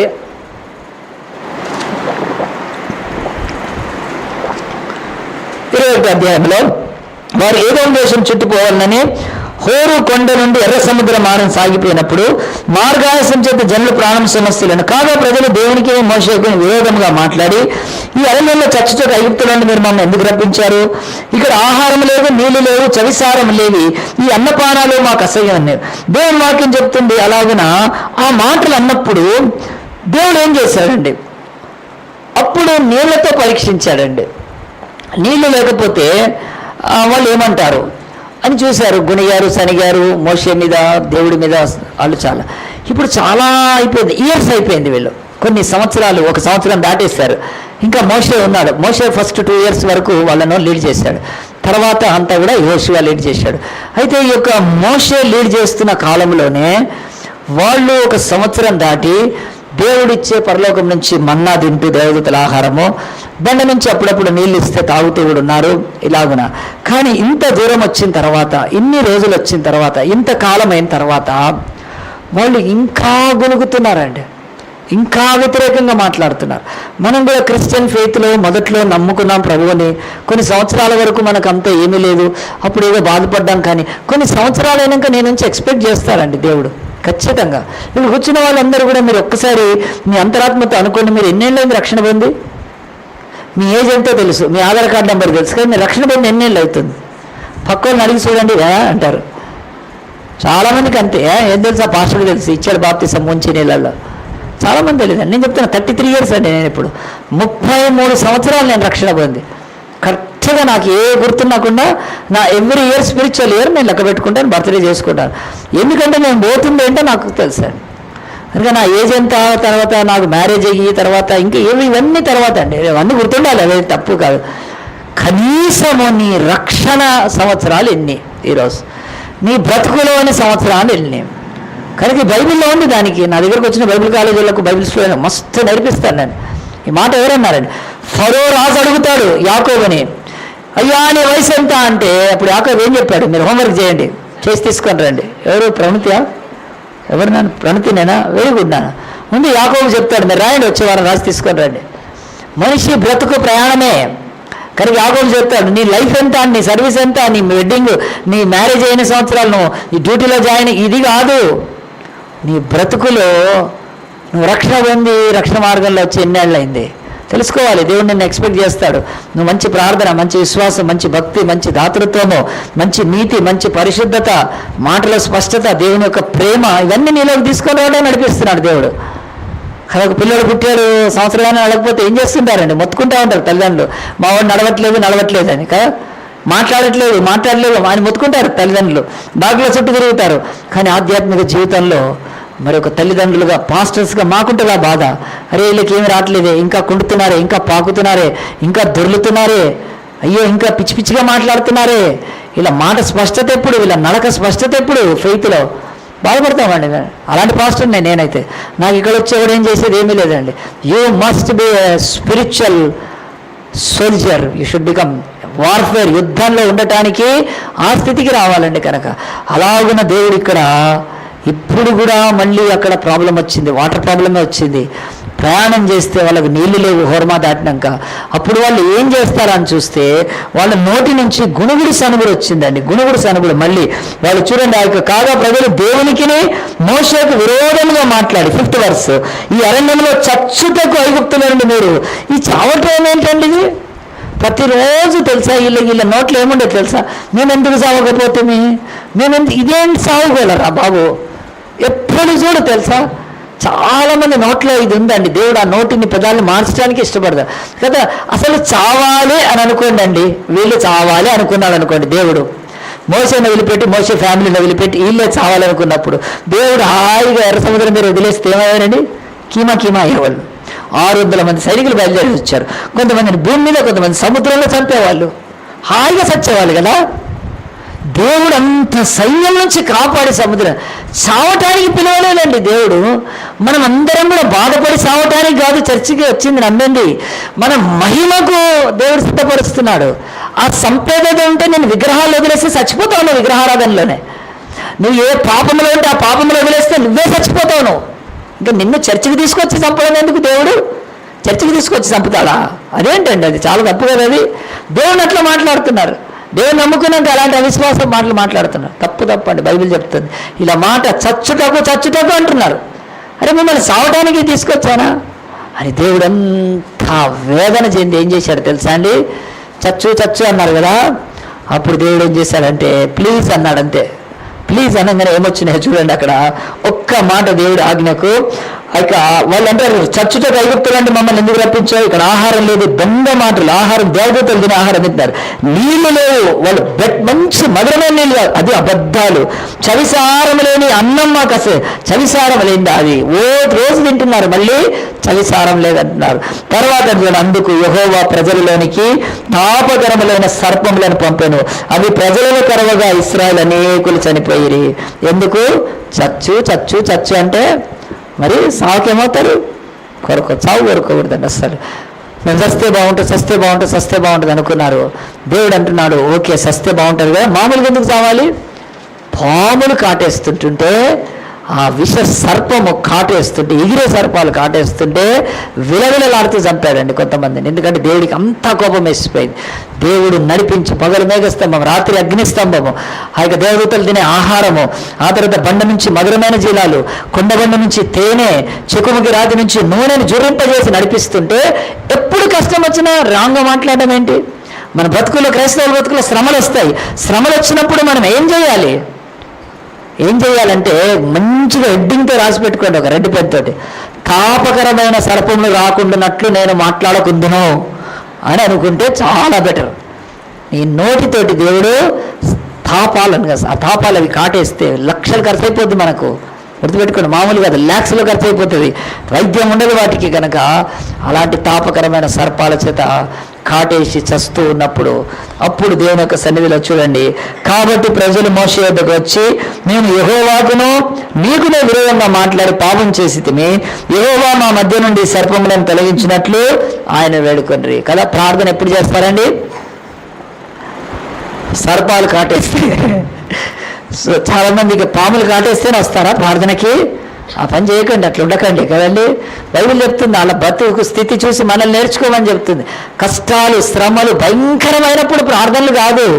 మన బ్రతుకులో పాస్టర్ ఒకసారి కాల్ ఇస్తే రావాలి ప్రార్థనకి, చర్చికి. చర్చికి ఎన్నో మంచి విషయాలు ఉంటాయి. మంచి విషయాలను ప్రార్థన చేస్తే రేపు నీకు చెడు రాకుండా ఉంటుంది, కీడు రాకుండా ఉంటుంది. కనుక ప్రార్థన అంటే చర్చి వైపు చూడకుండా మొహాలు చాటేసుకుంటున్నారండి. అది మంచి పద్ధతి కాదు. ఇదిగో ఇది బలహీన పద్ధతి. తాపకరమైన సర్పాలు కరిచి ఏడుస్తున్నప్పుడు అప్పుడు మోషేకి ప్రార్థన చేస్తే మోషే ఏమనాలండి? మీ సావు మీరు సావండి. ఇది మంచి అనొచ్చు కదా మోషే. మీరు అన్నారు, తర్వాత ఏం చేయాలి? పొందండి శిక్ష. ఎందుకంటే ఫీజు కట్టారు, హాల్ టికెట్ తీసుకోండి అంతే, ఇంకేమీ లేదు అనలేదండి మోషే. ఎందుకంటే మోషే వాళ్ళ బలహీనత చూసి పాపము దుఃఖపడ్డాడు ఇశ్రాయేలులని. ఇలాంటి మంచి నాయకుడు ఉంటే చాలా మంచిది. కనుక మోషే ఎందుకు యేసు ప్రభుతో ఆయనను సమానంగా లేకపోతే దరిదాపుగా ఎంచుతారంటే మోషే హృదయం గొప్పదండి. కాబట్టి మోషే దగ్గరికి ప్రజలు వచ్చినప్పుడు మేము యెహోవా విరోధం చేసిందని చెప్పినప్పుడు మోషే ప్రజల కొరకు ప్రార్థన చేయ, గట్టిగా చప్పట్లు కొడదామండి.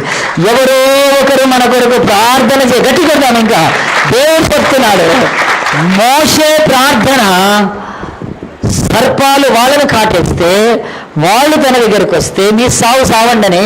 ఎందుకు మీ సావు సావండి అంటే మీకు ఏదో విడ్డూరంగా ఉందని నేను చెప్తుంటుంటే, చాలా విడ్డూరంగా ఉంది ఆ మాట. కానీ నేను క్రైస్తవంలోంచి బయటకు వచ్చి చెప్పాను ఆ మాట. ఈరోజు వేరే వాళ్ళు నీ కర్మ నువ్వు అనుభవించు కదా, నీ తిథి బాగాలేదు, నీ ముహూర్తం బాగాలేదు కదా, నీ రాశి బాగాలేదు కనుక నీకు రాహు ప్రవేశించింది కదా, నీ బతుకు కేతు ప్రవేశించింది, అది మింగుతుంది, సర్పదోషం ఉంది, సావు కర్మ. అది ఈ లోకపు మతాలు కానీ ఆ దరిద్రపు ఆ యొక్క శక్తిహీనులు చెప్పేది. కానీ బైబిల్లో యేసుక్రీస్తు సంఘంలో ఇలాంటి బాధపడే వారి కొరకు ప్రార్థించే వాళ్ళు ఉన్నారండి. ఆనాడు మోసెస్, ఈరోజు పాస్టర్స్, వీళ్ళంతా తక్కువే. ఆ యేసు ప్రభు కన్నీళ్లతో చెమట రక్తాన్ని వచ్చే వరకు ప్రార్థన చేశాడు ఆయన. ఆయనలో నుంచి సంఘానికి ఉంది ప్రార్థన. పరలోకంలో ఇప్పుడు తండ్రి ఎదుట కుడిపార్శ్వమున ఆయన ఆశీనుడైనప్పటికీ మన కొరకు నిరంతరం విజ్ఞాపన చేస్తున్నాడు. భూమి మీద ప్రజల కొరకు ఆగని మానని ప్రార్థన యుగాల నుంచి చేస్తున్నాడు ఆయన. 2000 years నుంచి చేస్తున్నాడు. కనుక భూమి మీద బతుకుతున్నాం మనం. ఎంత దరిద్ర బతుకు బతికినా కదా, ఎంత మతానుసారమైన బతుకు బతికినా, ఎన్నిసార్లు చర్చ ప్రార్థన చెప్పినా రాకుండా ఎగ్గొట్టి తిరుగుతున్నా ఇంకా ఎందుకుంటున్నామంటే మనము యేసు ప్రార్థన చేస్తున్నాడు కనుక అలాంటి ఒక ప్రార్థన దేవుడు సంఘానికి ఇచ్చి ఆయన ఏమన్నాడు? యేసు చేస్తున్నాడు, పాస్టర్లు చేశారు, మోషే చేశాడు కాదు, నీకు ఆ స్థానం ఇస్తున్నాడు. You can take that place. నీవు ఆ ప్రార్థనా స్థానాన్ని తీసుకొని సర్పాల చేత కాటేసి సస్తున్న ఈ లోకానికి నువ్వు ఒక్క మోషే వలె, ఒక్క పేతురు వలె, ఒక్క యోహాను వలె, ఒక యేసుక్రీస్తు వలె నువ్వు ఉండాలని నిన్ను పిలుస్తున్నాడు. నీ ప్రార్థన నువ్వు డబ్బులు కట్టి అమ్మేస్తే నీకెప్పుడు వస్తుంది ప్రార్థన? కదా, నువ్వు ప్రార్థన వస్తే చర్చికి రాకుండా పోతే నీకెట్లా వస్తుంది ప్రార్థన? బైబిల్ చెప్తుంది Moses the man of prayer అండి. అలాంటి శక్తిమంతులు ప్రార్థన చేసినప్పుడు ప్రియ దేవుని బిడ్డలారా మనకు రెండో సిలువ వస్తుంది. ఈ సిలువ అని చెప్పి నేను ముగిచ్చేస్తాను. అప్పుడు మోషేకి దేవుడు చెప్తున్నాడు, మోషే నువ్వు వెళ్ళి ఒక ఇత్తడి సర్పాన్ని చేపించు, ఇత్తడి పాముని చేపించి ఏం చెయ్యి, దాన్ని ఒక కంబానికి కట్టు, ఒక స్తంభానికి కట్టు, దాన్ని లేవనెత్తు, పైకి లేవనెత్తు, త్వరగా పోలో పరిగెత్తు, ఫాస్ట్ వెళ్ళి అన్నాడు. మోషే దేవునికి విధేయుడు. ప్రార్థన చేసే వాళ్ళంతా విధేయులే. మోషే వ్యతిరేకంగా ఏంది దేవా వాళ్ళందరూ వస్తూ ఉంటే ఇప్పుడు నేను ఇత్తడి ఎక్కడికి వెళ్ళి తెచ్చేది, ఇత్తడి ఎక్కడ కరిగించేది, ఆ ఇత్తడి పాముగా సర్పం ఆకారంలో చేసి ఆ కంసాలి ఇశ్రాయేల్లో ఉన్నారు వాళ్ళు చేసేవాళ్ళు, వాళ్ళని లేపి చేసి కరిగించి ఊది దాన్ని టక్కు టక్కు టక్కుమంటి కంసాలు కొట్టి దాన్ని పాములాగా చేసి దాన్ని మొత్తం అయినాక ఆరబెట్టి లేకపోతే దాన్ని స్టడీ చేసి ఎంత టైం పడుతుందండి? మీరు ఎప్పుడైనా వెళ్ళారా కంసాల దగ్గరికి? నేను పోయి కూర్చుంటానండి ఫర్నేస్ దగ్గర, చాలా చూసేవాడిని. బాగా ఏం చేస్తున్నారు, ఎట్లా చేస్తున్నారు, ఎట్లా కొడుతున్నారు, మంచిగా దగ్గర ఉండి చూసేవాడిని. అగ్ని దగ్గర ఇదిగో నాగాన్ని మంచిగా చూసేవాడిని. అందుకే నా మైండ్లో ఉండాలి కనుక అలాగ చూశానండి. అగ్నిలోంచి తీసినప్పుడు అది లిక్విడ్గా ద్రవంగా ఉంటుంది, దాన్ని మళ్ళీ పోయడము, టక్ టక్ కొట్టడం, దాన్ని షేప్ చేయడము, మళ్ళీ రాకపోతే అలాగున కంసాలి అగ్నిలో చక్కటి రూపాలను తయారు చేస్తారండి. అలాగున్న టైం ఉంటే మోషే ఇదేంటి ప్రభా టైం అయిపోతుంది అని అనలేదండి. ఇది ఏంటి అనలేదు, ఇది ఎందుకు అనలేదు. దేవుని బిడ్డలు, ప్రార్థించే బిడ్డలు 100% ఒబీడియన్స్ ఉంటుందండి వాళ్ళల్లో. ప్రార్థన లేని వాళ్ళు గునుగుళ్ళు, సనుగుళ్ళు, నొక్కుళ్ళు, బ్యాక్ బైటింగు, ఇక్కడ మాట్లాడినవి తీసుకుపోయి బయట వాళ్ళకి చెప్పడము, ఇవన్నీ ఎవరిలో కనిపిస్తున్నాయి? ప్రార్థన లేని వాళ్ళలో. ప్రార్థన బిడ్డల్లో దేవానికి స్తోత్రం చెప్పారు, చేసుకున్నాము, వెళ్ళిపోదాం ముందు, అంతే, ఇంకేముండదండి. అలాంటి సంఘాలు, అలాంటి సేవకులు, అలాంటి విశ్వాసులు ఎప్పుడు కూడా దేవునిలో కట్టబడుతూ ఉంటారు, మహిమకు అడుగులు వేస్తుంటారు. మోసెస్ అలాంటి వాడు కనుక ఏమనలేదు, పోయాడు, చేపించాడు. చేపించినాక ఆ యొక్క స్తంభాన్ని కట్టి దాన్ని లేపారండి, పైకి లేపారు. ఈరోజు మెడికల్ డిపార్ట్మెంట్ అంతా వాడుతుంది ఇదేనండి. అపోలోస్ అనే ఒక ఆయన ఒక మెడిసిన్, ఆ యొక్క మెడికల్ డాక్టర్ ఉండేవాడు ప్రపంచంలో, ప్రాచీన డాక్టర్. ఆయన దగ్గరికి చాలామంది మెడిసిన్కి వస్తుంటే ఆయన ద్వారానే ఈ సింబల్ వచ్చింది. మీరు ఎవరైనా చూడండి, ఇక్కడ కామినేని హాస్పిటల్ సింబల్ కూడా అదే. ఆ యొక్క కొయ్యకు పాము చుట్టుకొని ఉంటుంది, కామినేని హాస్పిటల్. కొంచెం ఆగి చూడండి, బస్ స్టాండ్లో దిగి కనిపిస్తుంది అక్కడ. లేకపోతే మీరు చూడండి మెడికల్ జర్నల్స్ తీస్తే ఇటు సిలువ కాదు, సిలువకు ఇలాగ సిలువ కూడా ఉండదు, ఇట్లా ఇలాగ ఉండి దానికి పాము చుట్టుకొని ఉంటుంది. నా దగ్గర బొమ్మ లేదు, ఉంటే చూపించేవాడిని. అలాగున్న సిలువకు ఆ యొక్క కొయ్యకు పాము చుట్టుకొని ఉంటుంది.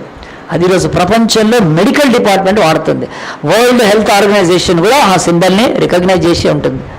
ప్రపంచంలో ఆ యొక్క అపోలోస్ అనే ఆయన ఒక ఆయన మెడిసిన్కి ఆద్యుడు, ఆయన దగ్గర వాడేవాళ్ళు అంటే ఇది పెట్టేవాళ్ళు. అట్లా వచ్చింది, దాని చరిత్ర చాలా ఉంది, కానీ ఆ బైబిల్లో ఉంది, మనకి ఇక వేరేది ఏమక్కర్లేదు. సో హీలింగ్కి, డెలివరెన్స్కి దేవుడు ఏదో ఒక సింబల్ పెట్టాడు. అదేమిటంటే ఎత్తబడిన కొయ్య మీద సర్పం ఉండాలి, ఇత్తడి సర్పం. మరి ఏం చేయాలి అంటే దేవుడు చెప్పాడు, ఈ యొక్క తాపము కాటేసి పాములు కాటేసి నురుగు గక్కుతూ కొన ప్రాణం ఉన్నవాడు, చచ్చినవాడు కాదు, అప్పటికే చచ్చారు, కొన ప్రాణం ఉన్నవాడు వాడు లేచి అది ఎక్కడ పెట్టారో పోలేరు. దానికి ఎవరు సహాయం చేయాలంటే ఆ ఇంట్లో వాళ్ళు సహాయం చేయాలి. పట్టుకొని ఈడ్చుకొని పోయి అక్కడ పడేస్తే ఎట్లయినా చేసి చూడాలి. విషం ఎక్కి కళ్ళు కనపడవు సరిగ్గా, నోట్లోంచి నురుగు వస్తుంటుంది, బ్రెయిన్ గిర్ర తిరుగుతుంటుంది విషయానికి, ఇక మంటలు ఉంటుంది లోపలంతా. ఎట్టొక్క ఛాన్స్ ఉంది, అదేంటి తెలుసా? చూడు, నేను చూస్తే రాదు, నువ్వు చూడాలి. చూడు బిడ్డ అని తలకాయి లేపి ఒక కొడుకు అయితే తల్లి పట్టుకొని ఏం చేస్తుంది, నా బిడ్డ చూడని చెప్పి వాళ్ళ తలకాయ చెప్పితే వాడలాగున చూసినప్పుడు, ఆ సిలువను తేరి చూసినప్పుడు అప్పుడు ఆ నురుగు ఆగిపోయి మనిషి మంచిగా అయిపోతాడండి. ఇది అరణ్యంలో దేవుడు సర్పాన్ని ఎత్తి దేవుడు ఏం చేశాడంటే ఆయన ప్రపంచానికి చూపిస్తూ పోతున్నాడు. ప్రపంచము పాపం అనే విష తాపాలతో కాటువేయబడి కొన ఊపిరితో ఉన్న వాళ్లకు ఏ విగ్రహాన్ని చూపించినా, ఏ బొమ్మను చూపించినా, ఏ బాబాగాన్ని చూపించినా, ఏ ఆకాశ నక్షత్రం సూర్యుని చంద్రుని చూపించినా, ఈ ప్రపంచంలో ఏ టెంపుల్లోకి పోయి ఎవరిని చూసినా కానీ నన్ విల్ బి సేవ్డ్, ఎవ్వడు రక్షణ పొందాడు. ఒకటి భూమికి ఆకాశానికి 3 మేకుల మీద 6 గంటలు వేరాడిన ఈ రక్షకుడైన యేసుని చూసి ప్రపంచంలో 206 దేశాలు రక్షణలోకి వస్తున్నాయి. గట్టిగా చప్పట్లు కొడదామా? బైబిల్ చెప్తుంది ఈరోజు మీ జీవితంలో, నా జీవితంలో ఎయ్యబడిన సిలువ కాదు, ఎత్తబడిన సిలువ. కనుక సిలువ దేనికి ఉందంటే, ఫస్ట్ వేయబడ్డ సిలువ యేసుక్రీస్తు జీవితమే పచ్చడి, అది కేవలం శాంటిఫికేషన్కే. కానీ ఎత్తబడిన సిలువ జస్టిఫికేషన్ అంటారు, నిన్ను నీతిమంతులుగా చేస్తుంది, నువ్వు చేసిన యొక్క పాపం నుంచి దాన్ని విడిపిస్తుంది. ఎందుకంటే యేసుక్రీస్తు ధర్మశాస్త్రానికి అడ్డుగా వచ్చి నీ పాప శాపాలను మోసాడు కనుక దేవుడు ఆ యొక్క వాక్యంలో చెబుతుంది. ఇప్పుడు తీయండి దేవుని యొక్క వాక్యంలో 2 మాటలు తీసి మనం ప్రార్థన చేసుకుందాం. యేసు ప్రభు ఎక్కడ చెప్పాడు ఈ మాటలు? యోహాను సువార్త 3వ అధ్యాయం తీయండి, ఈ మాటలు చదివి మనం ప్రార్థన చేసుకుందాం. యోహాను సువార్త 3వ అధ్యాయం తీసి దేవుని యొక్క వాక్యం చెప్తుంది. యేసు ప్రభు ఆయన అరణ్యంలో ఉంటున్నప్పుడు ఆయన చెప్తూ వస్తున్నాడు.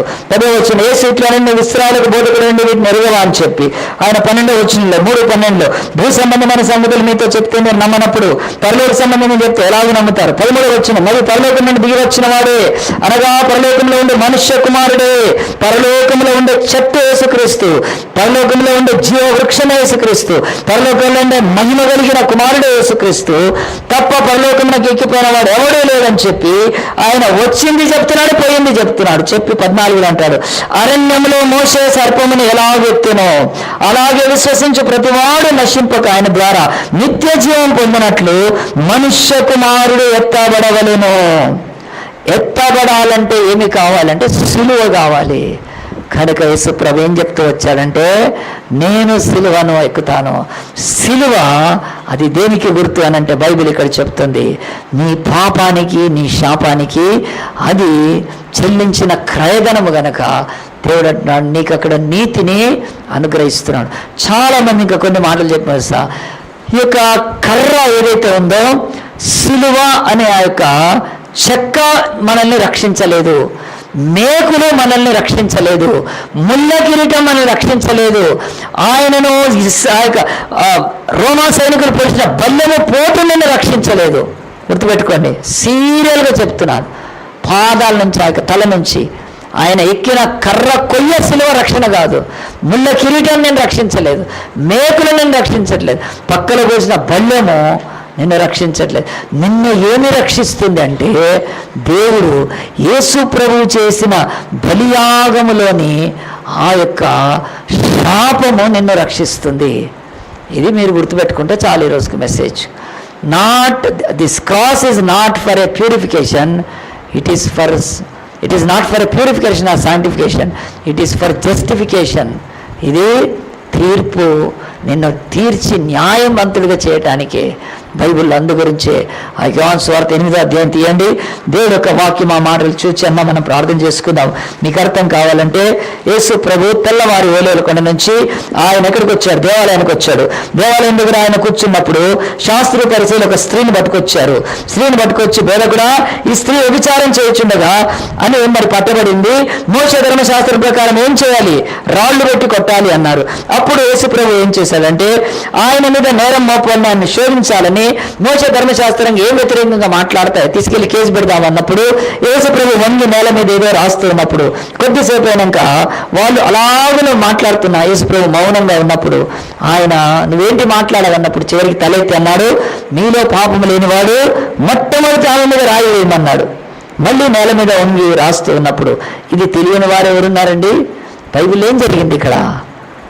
దేవుడు ఆమెను రక్షించాడు. ఎట్లా రక్షించాడంటే వాళ్ళందరూ రాళ్ళు పట్టుకొని వచ్చారు.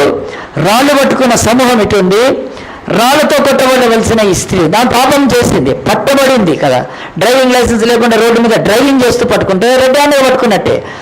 పోలీస్ కానిస్టేబుల్ పట్టుకుంటాడు, లేదు నీ దగ్గర పట్టుకున్నావు కరెక్ట్. అట్లనే ఆమె కూడా రెడ్ హ్యాండెడ్ పట్టబడిందండి. ఇప్పుడు యేసు ప్రభు కూర్చోరన్నాడు. ఇప్పుడు యేసు ప్రభు ఆయన ఎవరికి ఇచ్చేయాలి? ఈమె పాపం లేదు అని అంటే ఏం పట్టలేదు, సాక్ష్యం ఉంది కనుక వాళ్ళు చెప్తుంది మీ మోషే ధర్మశాస్త్రంలో లేదు, అది ఓల్డ్ వర్షన్, ఆ కాపీ మారిందని చెప్పడానికి లేదు, అది ఉంది మోషే ధర్మశాస్త్రం. వ్యభిచారం చేసిన స్త్రీ వాళ్ళతో కొట్టి చంపమని ధర్మశాస్త్రంలో ఉంది. ఇప్పటికీ గల్ఫ్లో దుబాయ్లో కొంతకాలం ఆచరించారు. ఇది కోడాలు పెట్టి కొట్టిస్తారు, తర్వాత చంపుతారు ఇప్పటికి కూడా ముస్లిం కంట్రీస్లో.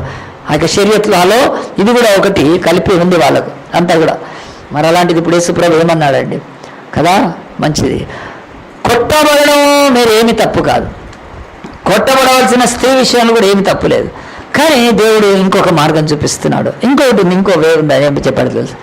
మీరందరూ కొట్టచ్చు, కానీ ఒక పని చేయండి, మీలో పాపం చెయ్యని వాడు కొట్టాలి అని చెప్పేసి ప్రభు రాస్తుంటే అందరూ వెళ్ళిపోయారండి. వాళ్ళ పాపాలు అక్కడ రాస్తుంటే ఆయన ప్రింట్అవుట్ తీస్తూ ఉంటే లేజర్ ప్రింట్లో ఒక్కడు కూడా చూసి అక్కడ లేడు.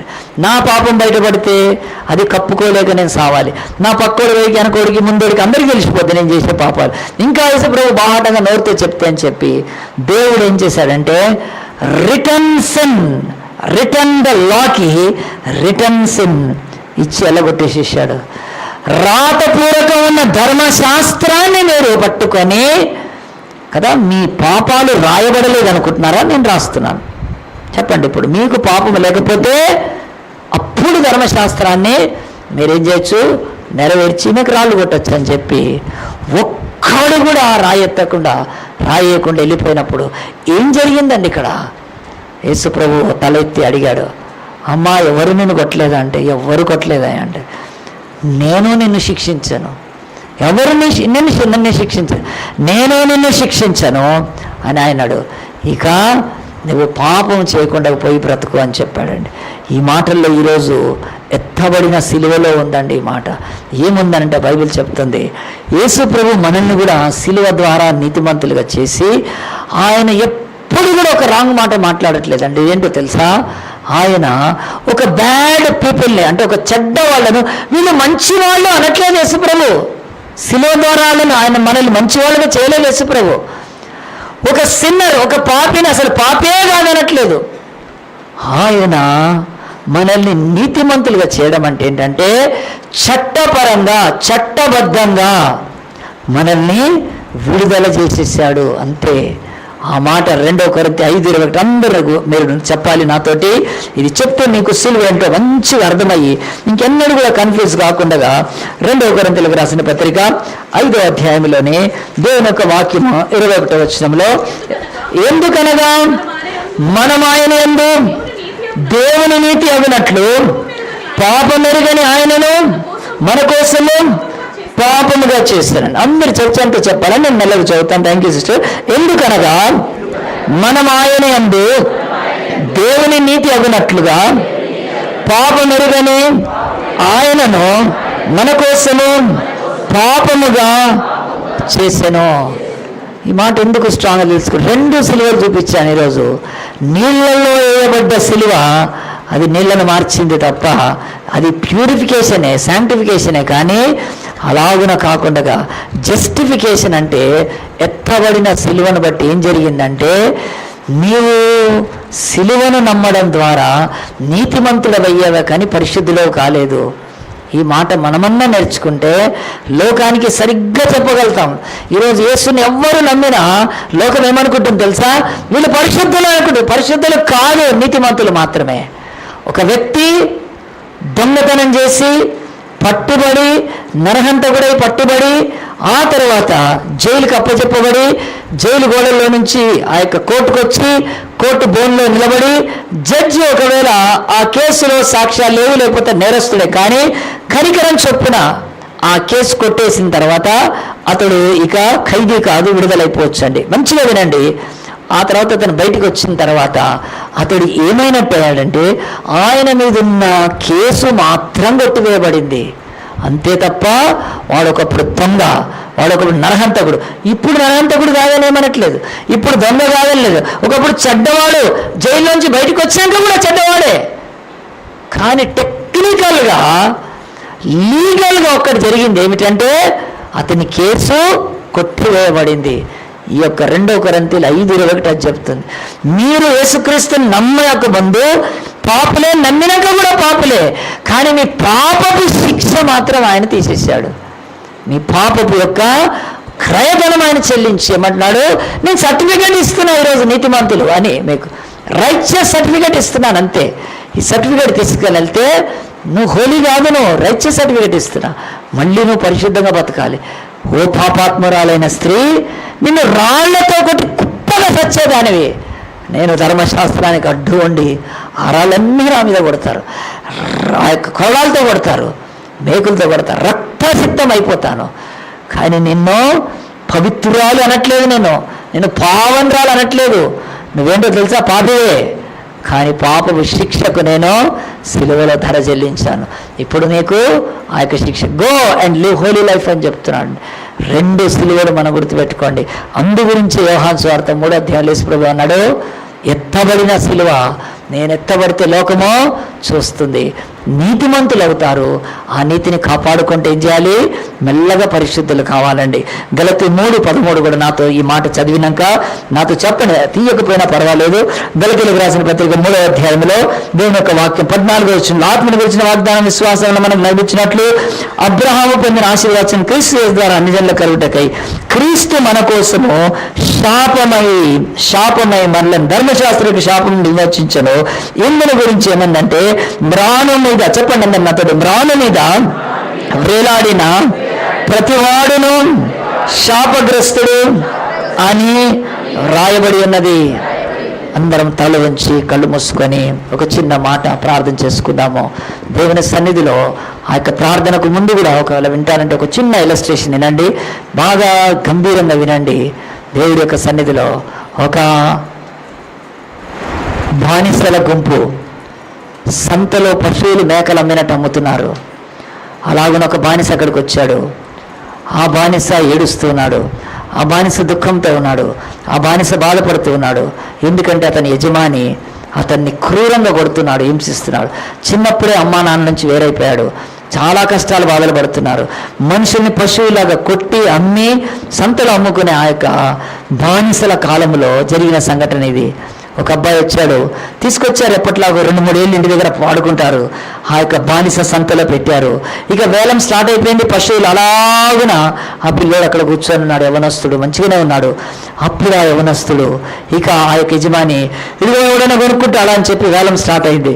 ఎన్నో ధర వేలల్లో అలాగున ధర పలుకుతూ ఉంటే అటు నుంచి పోయే వాళ్ళు చూస్తూ ఉన్నారు. మనం కోళ్ళు మేకలు కొనే బంతలు ఈ పిల్లోడిని చూసి వీడు బాగానే ఉన్నాడు, కొనుక్కుంటే బాగుంటుంది, అయినా మటుకి రేట్ ఎక్కువ ఉన్నట్టుంది ఎందుకులే అని అనుకుంటా. కానీ ఈ పిల్లోడు భయపడుతున్నాడు. యవనస్తుడు నన్ను ఏం చేస్తాడో, నన్ను ఎవడు కొనుక్కుంటాడో, నన్ను ఎంత బాధ పెడతాడో అని చెప్పి అవతల ఇంకొక ఆ యొక్క వాళ్ళు కూర్చున్నారు. అక్కడే ఒక ఆయన వాళ్ళ అమ్మ నాన్న ఉన్నారు. ఆ యజమాని నన్ను కొనుక్కుంటే ఎంత బాగుంటుంది, మా అమ్మ నాన్న దగ్గర నేను ఉండొచ్చు అని భయముతో, భీతితో, కన్నీటితో, గాయాలతో తను బాధపడుతూ అట్లా ఉన్నాడు. ఆ అమ్మా నాన్నలు అక్కడ ఉన్నారు. కానీ అక్కడ ఇంకొక ఆ యొక్క యజమాని వాళ్ళగా అమ్మేస్తున్నాడు. వాళ్ళని అమ్మేస్తారు. ఆ తల్లిదండ్రులు ఎటు అమ్మేసటి వెళ్ళిపోతారు. ఈ కుర్రాడు ఎటు వెళ్ళిపోతాడు, వాళ్ళ చెల్లెటు వెళ్ళిపోతాడు, తమ్ముడు. విపరీతమైన వేదన అండి అది. నేను కావాలంటే ఆ బుక్కులు చర్చిలో పెట్టి అమ్మిస్తాను, కావాలంటే తీసుకోండి. అది స్పార్టకస్ది ఒకటి, అంకుల్ టామ్. ఆ బుక్కులు చదవండి. నాకు దైవామానం గారు ఇచ్చారు, మన విజయంబ సిస్టర్ వాళ్ళ హస్బెండ్ ఇచ్చారు. ఎంత మంచి బుక్కులు అండి, చదవాలి అవి. మానవుల బ్రతుకులు ఈ బానిసత్వపులో ఎంత వికలమైపోయావు. అలాగనే పిల్లాడు ఏడుస్తూ చూస్తూ ఉన్నప్పుడు ఒక యజమాని వచ్చాడు. కొంత మంచిగా అనుకున్నాడు. ఇంకోళ్ళు వచ్చారు, వేలం పాడుతున్నారు. అంటే 1000 రూపాయలు అంటే ఒకడు 2000 అంటాడు, ఒకడు 3000 అంటాడు, ఒకడు 5000 అంటాడు వాళ్ళ కరెన్సీలో. కానీ భయపడుతున్నాడు. ఈ యజమాని మంచోడో కాదు తెలియదు, ఎవడో తెలియదు, కానీ వేలమవుతూ అవుతుంది. ఇంతలోపు ఒక ఆయన వచ్చాడు. ఆయన వచ్చి ఏం చేశారంటే ఆయన స్టార్టింగే 10,000 అన్నాడు. అనగానే చూశాడు ఈ కుర్రాడు, అమ్మా ఈయన నన్ను కొనుక్కుంటాడేమో, 10,000 పెడుతున్నాడంటే భయపడిపోయి నన్ను ఎంత చిత్రవదాలు పెట్టి పని చేయించుకుంటాడేమో. నాకు పొద్దున పొలం పని చేయాలి, మధ్యాహ్నం పొలం పని చేయాలి, రాత్రి వచ్చే వరకు ఇల్లంతా ఇచ్చేయాలి, అంట్లు తోమాలి, బట్టలు ఉతకాలి, పొలానికి వెళ్ళాలి, బండ్లు కడగాలి. విపరీతమైన 24 గంటల శ్రమ వాళ్లకు. అట్లా పండుకొని కొనుక్కి వచ్చి లేవాలి అంతే. ఆ గంజి పోస్తారు, అన్నం పెడతారు, బయట హౌస్లో ఉండాలి. అది బానిసల బ్రతుకులు. అబ్బుకు దాయమని తెలుస్తుంది. అలాగే 10,000 అంటే ఇంకా నన్ను ఎంత చిత్రవదలు చేసి వాడుకుంటాడో వీడు, అసలు ఒక గంట అయినా నిద్రపోనిస్తాడు లేదని చెప్పి భయపడుతూ ఉన్నాడు. వేరే ఆయన 11,000 అంటే మళ్ళీ భయపడిపోయాడు. వీడు మళ్ళీ యజమాని 12,000, 15,000 పెంచుతూ పోతున్నాడు. వెంటనే ఆ యొక్క ఆక్షన్ ఆగిపోయిందండి. ఆగిపోగానే ఈ 15,000 పెట్టి అలా కరెన్సీలో కొనుక్కున్నాడు, డబ్బులు ఇచ్చాడు. ఆ యజమానికి ఇచ్చేస్తే ఇప్పుడు ఈ బానిస ఈ కొత్త యజమానికి చెందినవాడైపోయాడు. అప్పుడు ఇక చెమట్లతో, భయముతో, బాధతో అతను ఇక లేచి వెళ్ళాలనుకున్నాడు. ఆయన వెనక్కి వెళ్ళాలి. గొలుసేస్తారు, లేకపోతే వేడి ముద్ర తీసి వీపుల్లో కానీ ఇక్కడ కొడతారు, ఐరన్ ముద్ర వేస్తారు, వాళ్ళకి పారిపోతాయి ఇది కావాలని, గుండు గీకేస్తారు. విపరీతమైన బతుకు వాళ్ళవి. చైన్స్ వేసి తీసుకెళ్తారు పశువుల్లాగా. అలాగని అనుకుంటే ఆ యజమాని కొత్త యజమానికి ఇచ్చేసాడు. చైన్తో పాటు, గొలుసుతో పాటు ఇచ్చేసాడు. ఇచ్చేసినాక యజమాని ఏం చేశాడు, గొలుసు తీసేసాడు. ఆయనకు గొలుసు తీసి అక్కడ పడేసాడు. ఈ కుర్రాడు భయపడదు. గొలుసు తీసినాక నన్ను ఏం చేస్తాడు, ఇంకా దేంతోనే కడతాడా, ఇంకా వేరేవి ఉంటాయి, అవి నైలాన్ లాంటివి ఏమన్నా, అవి ఇంకా మంట పెడతాయి. దానికంటే ఈ గొలుసు ఏమీ లేదండి. గొలుసు తీసేసి అన్నీ తీసేసి అక్కడ పట్టేసేసి ఆయన మెల్లగా వెళ్తున్నాడు. వెళ్తే అక్కడ పోయి ఏమైనా బండి ఉందో దాంట్లో ఎక్కించుకుంటాడేమో నన్ను అనుకున్నాడు. అంత దూరం పోయాడు. పోయి వెనక్కి తిరిగి ఆయన అంటున్నాడు, ఏమి అంటే ఆయన చెప్తున్నాడు యజమాని. మళ్ళీ వెనక్కి వచ్చి, ఏంటి ఇక్కడ కూర్చున్నావు, నువ్వు వెళ్ళిపో అంటున్నాడు. ఈ యొక్క బానిసకు షాక్. వెళ్ళిపోవడం ఏంటి అయ్యా, నువ్వే కదా నన్ను కొనుక్కున్నావంటే, నేను కొనుక్కున్నది నిన్ను, నీకు డబ్బు పెట్టింది, నా ఎంబడి తీసుకోవటానికి రాదు అన్నాడు. నా ఎంబడి మరి నేను పని చేయించాను, మరి ఎందుకు కొన్నా, నిన్ను పని చేయించుకోవటానికే అయితే ఆ యజమాని చెప్తున్నాడు. అసలు నీ పని ఆరాధించేవాడిని, నీకు ఏ పని వస్తుంది, నువ్వు ఏ పని చేయగలుగుతావు, అసలు నా ఇంటిలో నేను బానిసగా పెట్టుకోవాలంటే నీ యొక్క పేరెంట్స్ ఎవరు, నీకు దొంగతనాలు చేసే బుద్ధి ఉందా, అది ఎంక్వైరీ చేసేవాడిని. అసలు నీ యొక్క ఆరోగ్యం సరిగ్గుందా అని అక్కడ డాక్టర్లు ఉంటారు, చెకప్ చేయించవచ్చు ఏమన్నా రోగాలు, నేను నీతో పని గురించి కాదు అని ఇవన్నీ చెప్తుంటే, మరి ఎందుకయ్యా నన్ను విన్నావంటే అప్పుడు యజమాని చెప్తున్నాడు, ఇలాంటి బందీగా ఉన్న నీ బ్రతుకును నీకు స్వేచ్ఛనివ్వటానికి వెళ్ళిపో, ఎక్కడికన్నా వెళ్ళిపో, ఎంత డబ్బు చెల్లించింది, నీ బతుకు ఇలాగున బంధకాల్లో ఉన్నాడు. నీకు స్వేచ్ఛనిచ్చాను, నన్ను వెంబడించాలని ఏమీ లేదు, నా ఇంటికి రావాలని. అప్పుడు యవనస్తుడు పడి ఏడుస్తున్నాడండి. ఇంతకాలం మమ్మల్ని మా కుటుంబాలని ఇలాగున బానిసలుగా చిత్రవదలు చేసి వాడుకున్న వాళ్ళల్లో ఈయన తన ఇంత డబ్బు పెట్టి అనుకొని ఒక చిన్న పని కూడా నాతో చేయించుకోవడానికి ఇంటికి తీసుకెళ్ళట్లేదు. ఇక్కడే వదిలేస్తున్నావు, వెళ్ళిపోను, నీకు స్వేచ్ఛనివ్వటానికి ఇచ్చేసా. ఎంత ధర నీకు స్వేచ్ఛనివ్వటానికి ఇచ్చాను తప్ప నాకు అక్కర్లేదు. నాకు చాలా డబ్బు ఉంది బాబు, నాకు చాలా డబ్బు ఉంది. మీలాంటి వాళ్ళ బతుకులు చూసి నేను ఇలాగ అప్పుడప్పుడు బజార్లకు వస్తాను, నా డబ్బు ఇచ్చేస్తాను. ఇక నువ్వు ఏ మూర్ఖుడికి కూడా ఆ దుర్మార్గుడి చేతిలో చిక్కకుండా నీ బతుకు కాపాడుకో, వెళ్ళిపో అన్నాడండి. అప్పుడు ఆ యవనస్తుడు వాళ్ళ అమ్మా నాన్నకి చెప్పి, అమ్మా చూడండి ఇలాంటి వాళ్ళైనా ఏమిచ్చినా మన మీద వెళ్ళలేదు. అప్పుడు వాళ్ళ అమ్మ నాన్న ఏం చేస్తావురా అంటే, ఈయన ఇంటికి వెళ్ళి నేను నా బతుకంతా పనిచేస్తానన్నాడండి. అప్పుడు ఆయన అన్నాడు, అవసరం లేదు, నాకేం పని అవసరం లేదండి. కాదు, ఇంత ప్రేమ ఇంత దయ చూపించిన, నా బ్రతుకు విమోచించిన నీ దగ్గర కంటే ఎక్కడ స్వేచ్ఛ ఉంటుంది నాకు. కానీ ఇంత డబ్బు నా కొరకు పెట్టావంటే కదా, స్వేచ్ఛ ఇచ్చావంటే నాకు రేపు నీ ఇంట్లో వస్తే కూడా స్వేచ్ఛ ఇస్తావు. నేనేం చేయాలనుకున్నా స్వేచ్ఛ, అలాంటి నీ ఇంటిలో నేను బతుకుతానని ఆయన వెళ్ళిపోయాడని ఒక కథ చదివి నీకు చెప్తున్నాను. ఏంటి అంటే బైబిల్లో ఈ సిలువ అదేనండి. సిలువ ఏం తెచ్చింది లోకానికంటే, నీకు నీతిని, నువ్వు బంధకాల్లో ఉన్నావు, శాపంలో ఉన్నావు, విగ్రహారాధనలో ఉన్నావు, అవినీతిలో ఉన్నావు, శాపంలో ఉన్నావు కనుక నిన్ను విడిపిస్తుంది అంతే. జస్టిఫికేషన్ నీతిమంతుడివే. నువ్వు అంతకుముందు బానిసలే, ఇప్పుడు బానిసలే. నేను చూస్తే తెలియట్లే, ఆ బానిసలు నల్లగుండేవాళ్ళు వాళ్ళు కదా. ఇప్పుడు నేను బానిస కాదంటే నీ రంగం తెల్లగవుతుందా? ఏమీ కాదు. నీ భాష మారుతుందా? మారదు కదా. నీ బతుకులో ఆస్తి వస్తే ఏమీ రాదు. Only your slave once, now your free అంతే.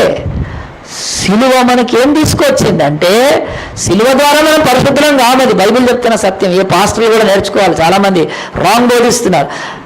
The cross never brought us the holiness, it only cleansed or given the law to become free అంతే. మనం రైచియస్ అని, అదిగో ఆ యొక్క ధర్మశాస్త్రం పాపానికి మరణం గనుక నేను మ్రాను మీద వేలాడి మీ యొక్క మరణాన్ని పొందానంతే. యూఆర్ ఫ్రీ, వెళ్ళిపోవచ్చు.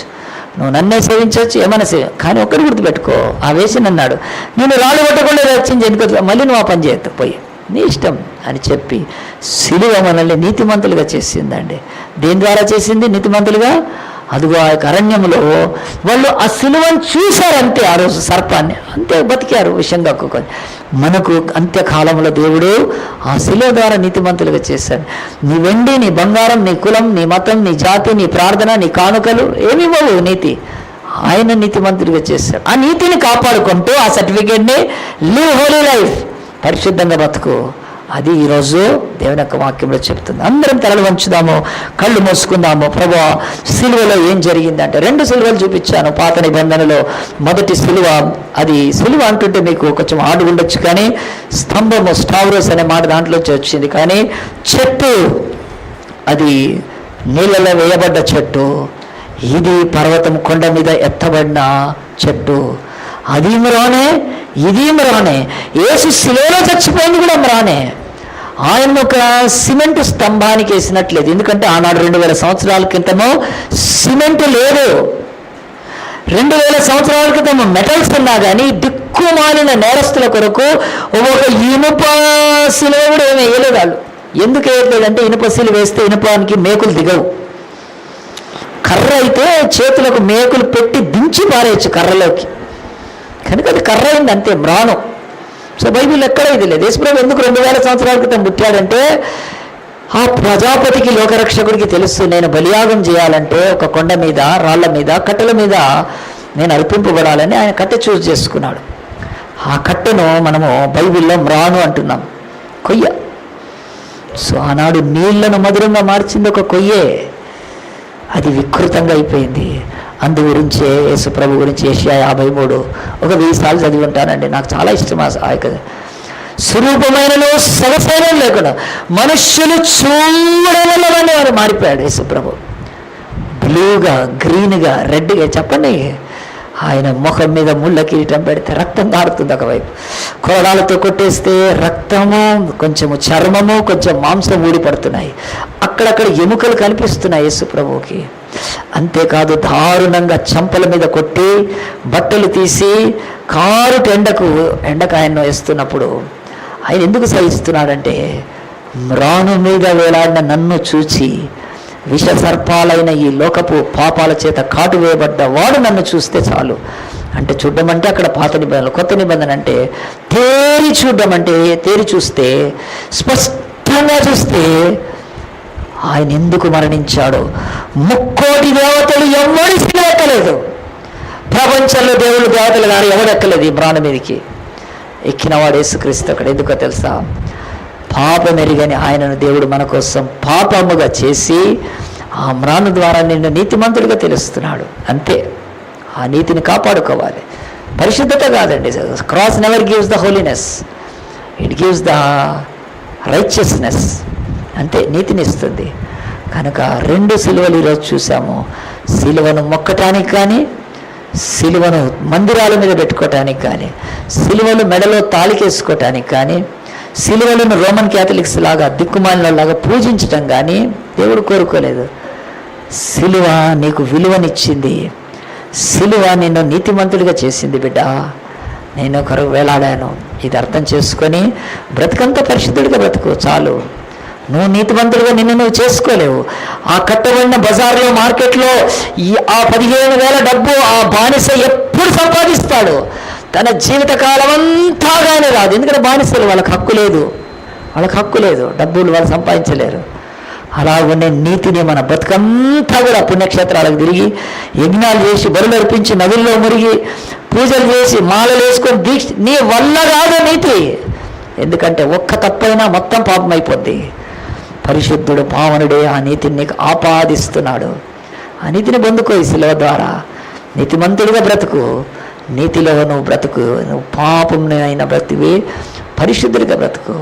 సో సిలువను సరిగ్గా అర్థం చేసుకోండి. బ్యాడ్ పీపుల్ని గుడ్ పీపుల్ అనట్లేదు సిలువ, సిన్నర్స్ని ఆ యొక్క సిలువ సెయింట్స్ అనట్లేదు. సిన్నర్స్ని కేవలం సర్టిఫికెట్ ఇచ్చి రైచియస్, వీళ్ళ కేసు కొట్టేశాను నేను అంతే, బికాజ్ దే బిలీవ్. కానీ తర్వాత పాపాలు చేస్తూ ఉంటే అది చల్లదు. అలాంటి నీతికి ఆపాదించిన యేసు ఈరోజు నీ గుండెలో ఉన్నాడా? ఆ సిలువ నీ హృదయంలో ఉందా? అయితే నువ్వు నీతిమంతుడవే. అట్టి నీతి లేకపోతే ఇప్పుడైనా కోరుకో, యేసయ్యా నన్ను విమోచించింది, విడిపించింది, నాకు స్వేచ్ఛనివ్వటానికే తప్ప నీ ఇంట్లో ఊడిగం చేయటానికి కాదు, నీకు మళ్ళీ బానిసగా బతకటానికి కాదు ప్రభా. నీ నాయకత్వం కింద ఈరోజు టీఆర్ఎస్ పార్టీలో ఉన్న వాళ్ళ జెండాను మోస్తున్నట్టుగానే సిలువను నువ్వు ఎత్తుకొని నన్ను వెంబడిస్తే నీకు ఎప్పుడు పాపము యొక్క శక్తి నిన్ను పట్టుకోకుండా ఒక పవిత్రంగా బతికే అవకాశం ఉండని చెప్తున్నా. ఆ యేసుకు ఎవరైనా మీ హృదయాన్ని ఇచ్చినట్లయితే మీరున్న చోట చేయి చూపిస్తే నేను ప్రార్థన చేసి ముగిచ్చేస్తాను. సమయం అయిపోతుంది. దేవా దేవా దేవా, అయ్యా ఈ సిలువ నన్ను నీతిమంతుడిగా చేసింది నాయన. ఈరోజు నాయన పాపమునకు బానిస నన్ను విడిపించి ప్రభా, నన్ను నీతిమంతుడిగా చేసావు. కానీ నా మీద ఒక బాధ్యత ఉంది, పరిశుద్ధుడిగా నన్ను నేను చేసుకోవాలి నాయన. పరిశుద్ధుడిగా నీ వాక్యము, నీ ఆత్మ నన్ను పరిశుద్ధపరుస్తుంది. నీ వాక్యము, నీ ఆత్మ నన్ను పరిశుద్ధపరుస్తుంది. దానికి నేను అప్పచెప్పుకుంటాను ప్రభా. ఇంతకుముందు వేశ్యగా బతికాను నేను. వేశ్యగా బతకడం అంటే నీచంగా ఎక్కడెక్కడో పనికిరాని చోట పనులు పండుకునేది. కానీ ఇప్పుడు పోయి మిషన్ కుట్టుకోవచ్చు, ఇప్పుడు పోయి పొలం పని చేసుకోవచ్చు. ఆ కులట, ఆ వేశ్య ఇక ఆ పని చేయకుండా వేరే పని చేసుకొని పరిశుద్ధంగా బతకచ్చు. అదే మనకు కూడా ఇక పాపం లేకుండా బ్రతకాలనుకున్న వాళ్ళు ఇంకెవరైనా ఉంటే మీ చేయి చూపిస్తే నేను ప్రార్థన చేస్తాను. దేవునికి స్తోత్రం, దేవునికే స్తోత్రం, దేవునికి స్తోత్రం. చేయి దించి వేసుకుందాం, ప్రార్థన చేసుకుందాం. మహోన్నతుడా పరిశుద్ధుడా, ఈరోజు నాయన సిలువలోని ఆఖరి మెసేజ్ నాయన స్టౌరోస్ అని ప్రభా బైబిల్లో ఉన్న గ్రీక్ మాటలో నాయన పాత నిబంధనలు ఇశ్రాయేలు ప్రయాణం చేస్తున్నప్పుడే అరణ్యములో ఒక నాయన తండ్రి సిలువ ఉండింది నాయన, ఒక చెట్టు ఉండింది. అది నాయన వాళ్లకు మధురమైన జలాన్ని ఇచ్చింది ప్రభా. మా యొక్క జీవితంలో ఎంతో నా తండ్రి నాయన మరి మధురం లేని చేరు తాగుతున్న మాకు మధురమైన నీ వాక్యాన్ని జీవజలంగా ఇస్తున్నావు నాయన. కానీ దాంతో సరిపోలేదు నాయన. ఎయ్యబడిన సిలువతో మాకు రాలేదు నాయన తండ్రి రక్షణ, ఎత్తబడిన సిలువతో వచ్చింది కనుక అరణ్యంలో నా తండ్రి నాయన తాపకరమైన సర్పాలతో చస్తున్న వారి విషం కక్కుగా, ఇక విషంతో మెరుగు కక్కుగానే కళ్ళు బయలు గమ్ముతూ నాయన మరణంలోకి వెళ్ళిపోతున్నవారు ఆ సిలువను చూసి, ఎత్తబడింది చూసి రక్షణ పొందారే, అలాగున మేము కూడా రక్షణ పొందడానికి సిలువ ఎత్తబడింది ప్రభా. ఇది క్రైస్తవులకు సింబల్ కాదు నాయన, ఇది క్రైస్తవులకు నా తండ్రి పరలోకపు తండ్రి చెల్లించిన ధర అయ్యా, క్రయధనం యేసు ప్రాణమే. కనుక దాని ద్వారా మేము నీతిమంతులమై ఆ నీతిని కాపాడుకుంటూ పరిశుద్ధంగా ఈ లోకంలో బతికే కృపను మాత్రం దయచేయమని చేతులెత్తిన వీళ్ళందరినీ ఆశీర్వదిస్తున్నాయన, దాన్ని బలపరుస్తున్నాయన. It's not for a sanctification but it's for a justification అని ప్రభా ప్రతి నిర్ధార్థం చేసుకోవాలి నాయన. సిలువ పవిత్ర పరిశుద్ధ పరచుటకు కాదు ప్రభా నాయన, సిలువ నీతిమంతులుగా చేయటానికే నాయన. ఆ సిలువనే మా బ్రతుకులో పెట్టుకొని ఆ నీతిని కాపాడుకుంటూ నాయన ఒకరోజు నాయన ఆ యొక్క సిలువ ఎక్కిన క్రీస్తు ముఖాన్ని పరలోకంలో చూచేంత వరకు మమ్మల్ని పరిశుద్ధులుగా నాయన నడిపిస్తూ కాపాడుతూ మీరు మహిమ తెచ్చుకోమని, నిజమైన వాక్యాన్ని నారుగట్టి నీరు పోసి నొరంతలు ఫలింపచేయమని ఈ కొద్ది మనవులను ప్రార్థనలను మా ప్రభు మా రక్షకుడు అయిన యేసు నామాన్ని బట్టే ప్రార్థిస్తున్నాము తండ్రి. ఆమేన్ ఆమేన్. ప్రియ దేవుని బిడ్డలారా, మనం ఒక పాట పాడుకుంటూ కానుకలు సమర్పించుకొని త్వరగా ఇక్కడి నుంచి సెలవు తీసుకుందాము. 67వ పాట పాడుకుందాము.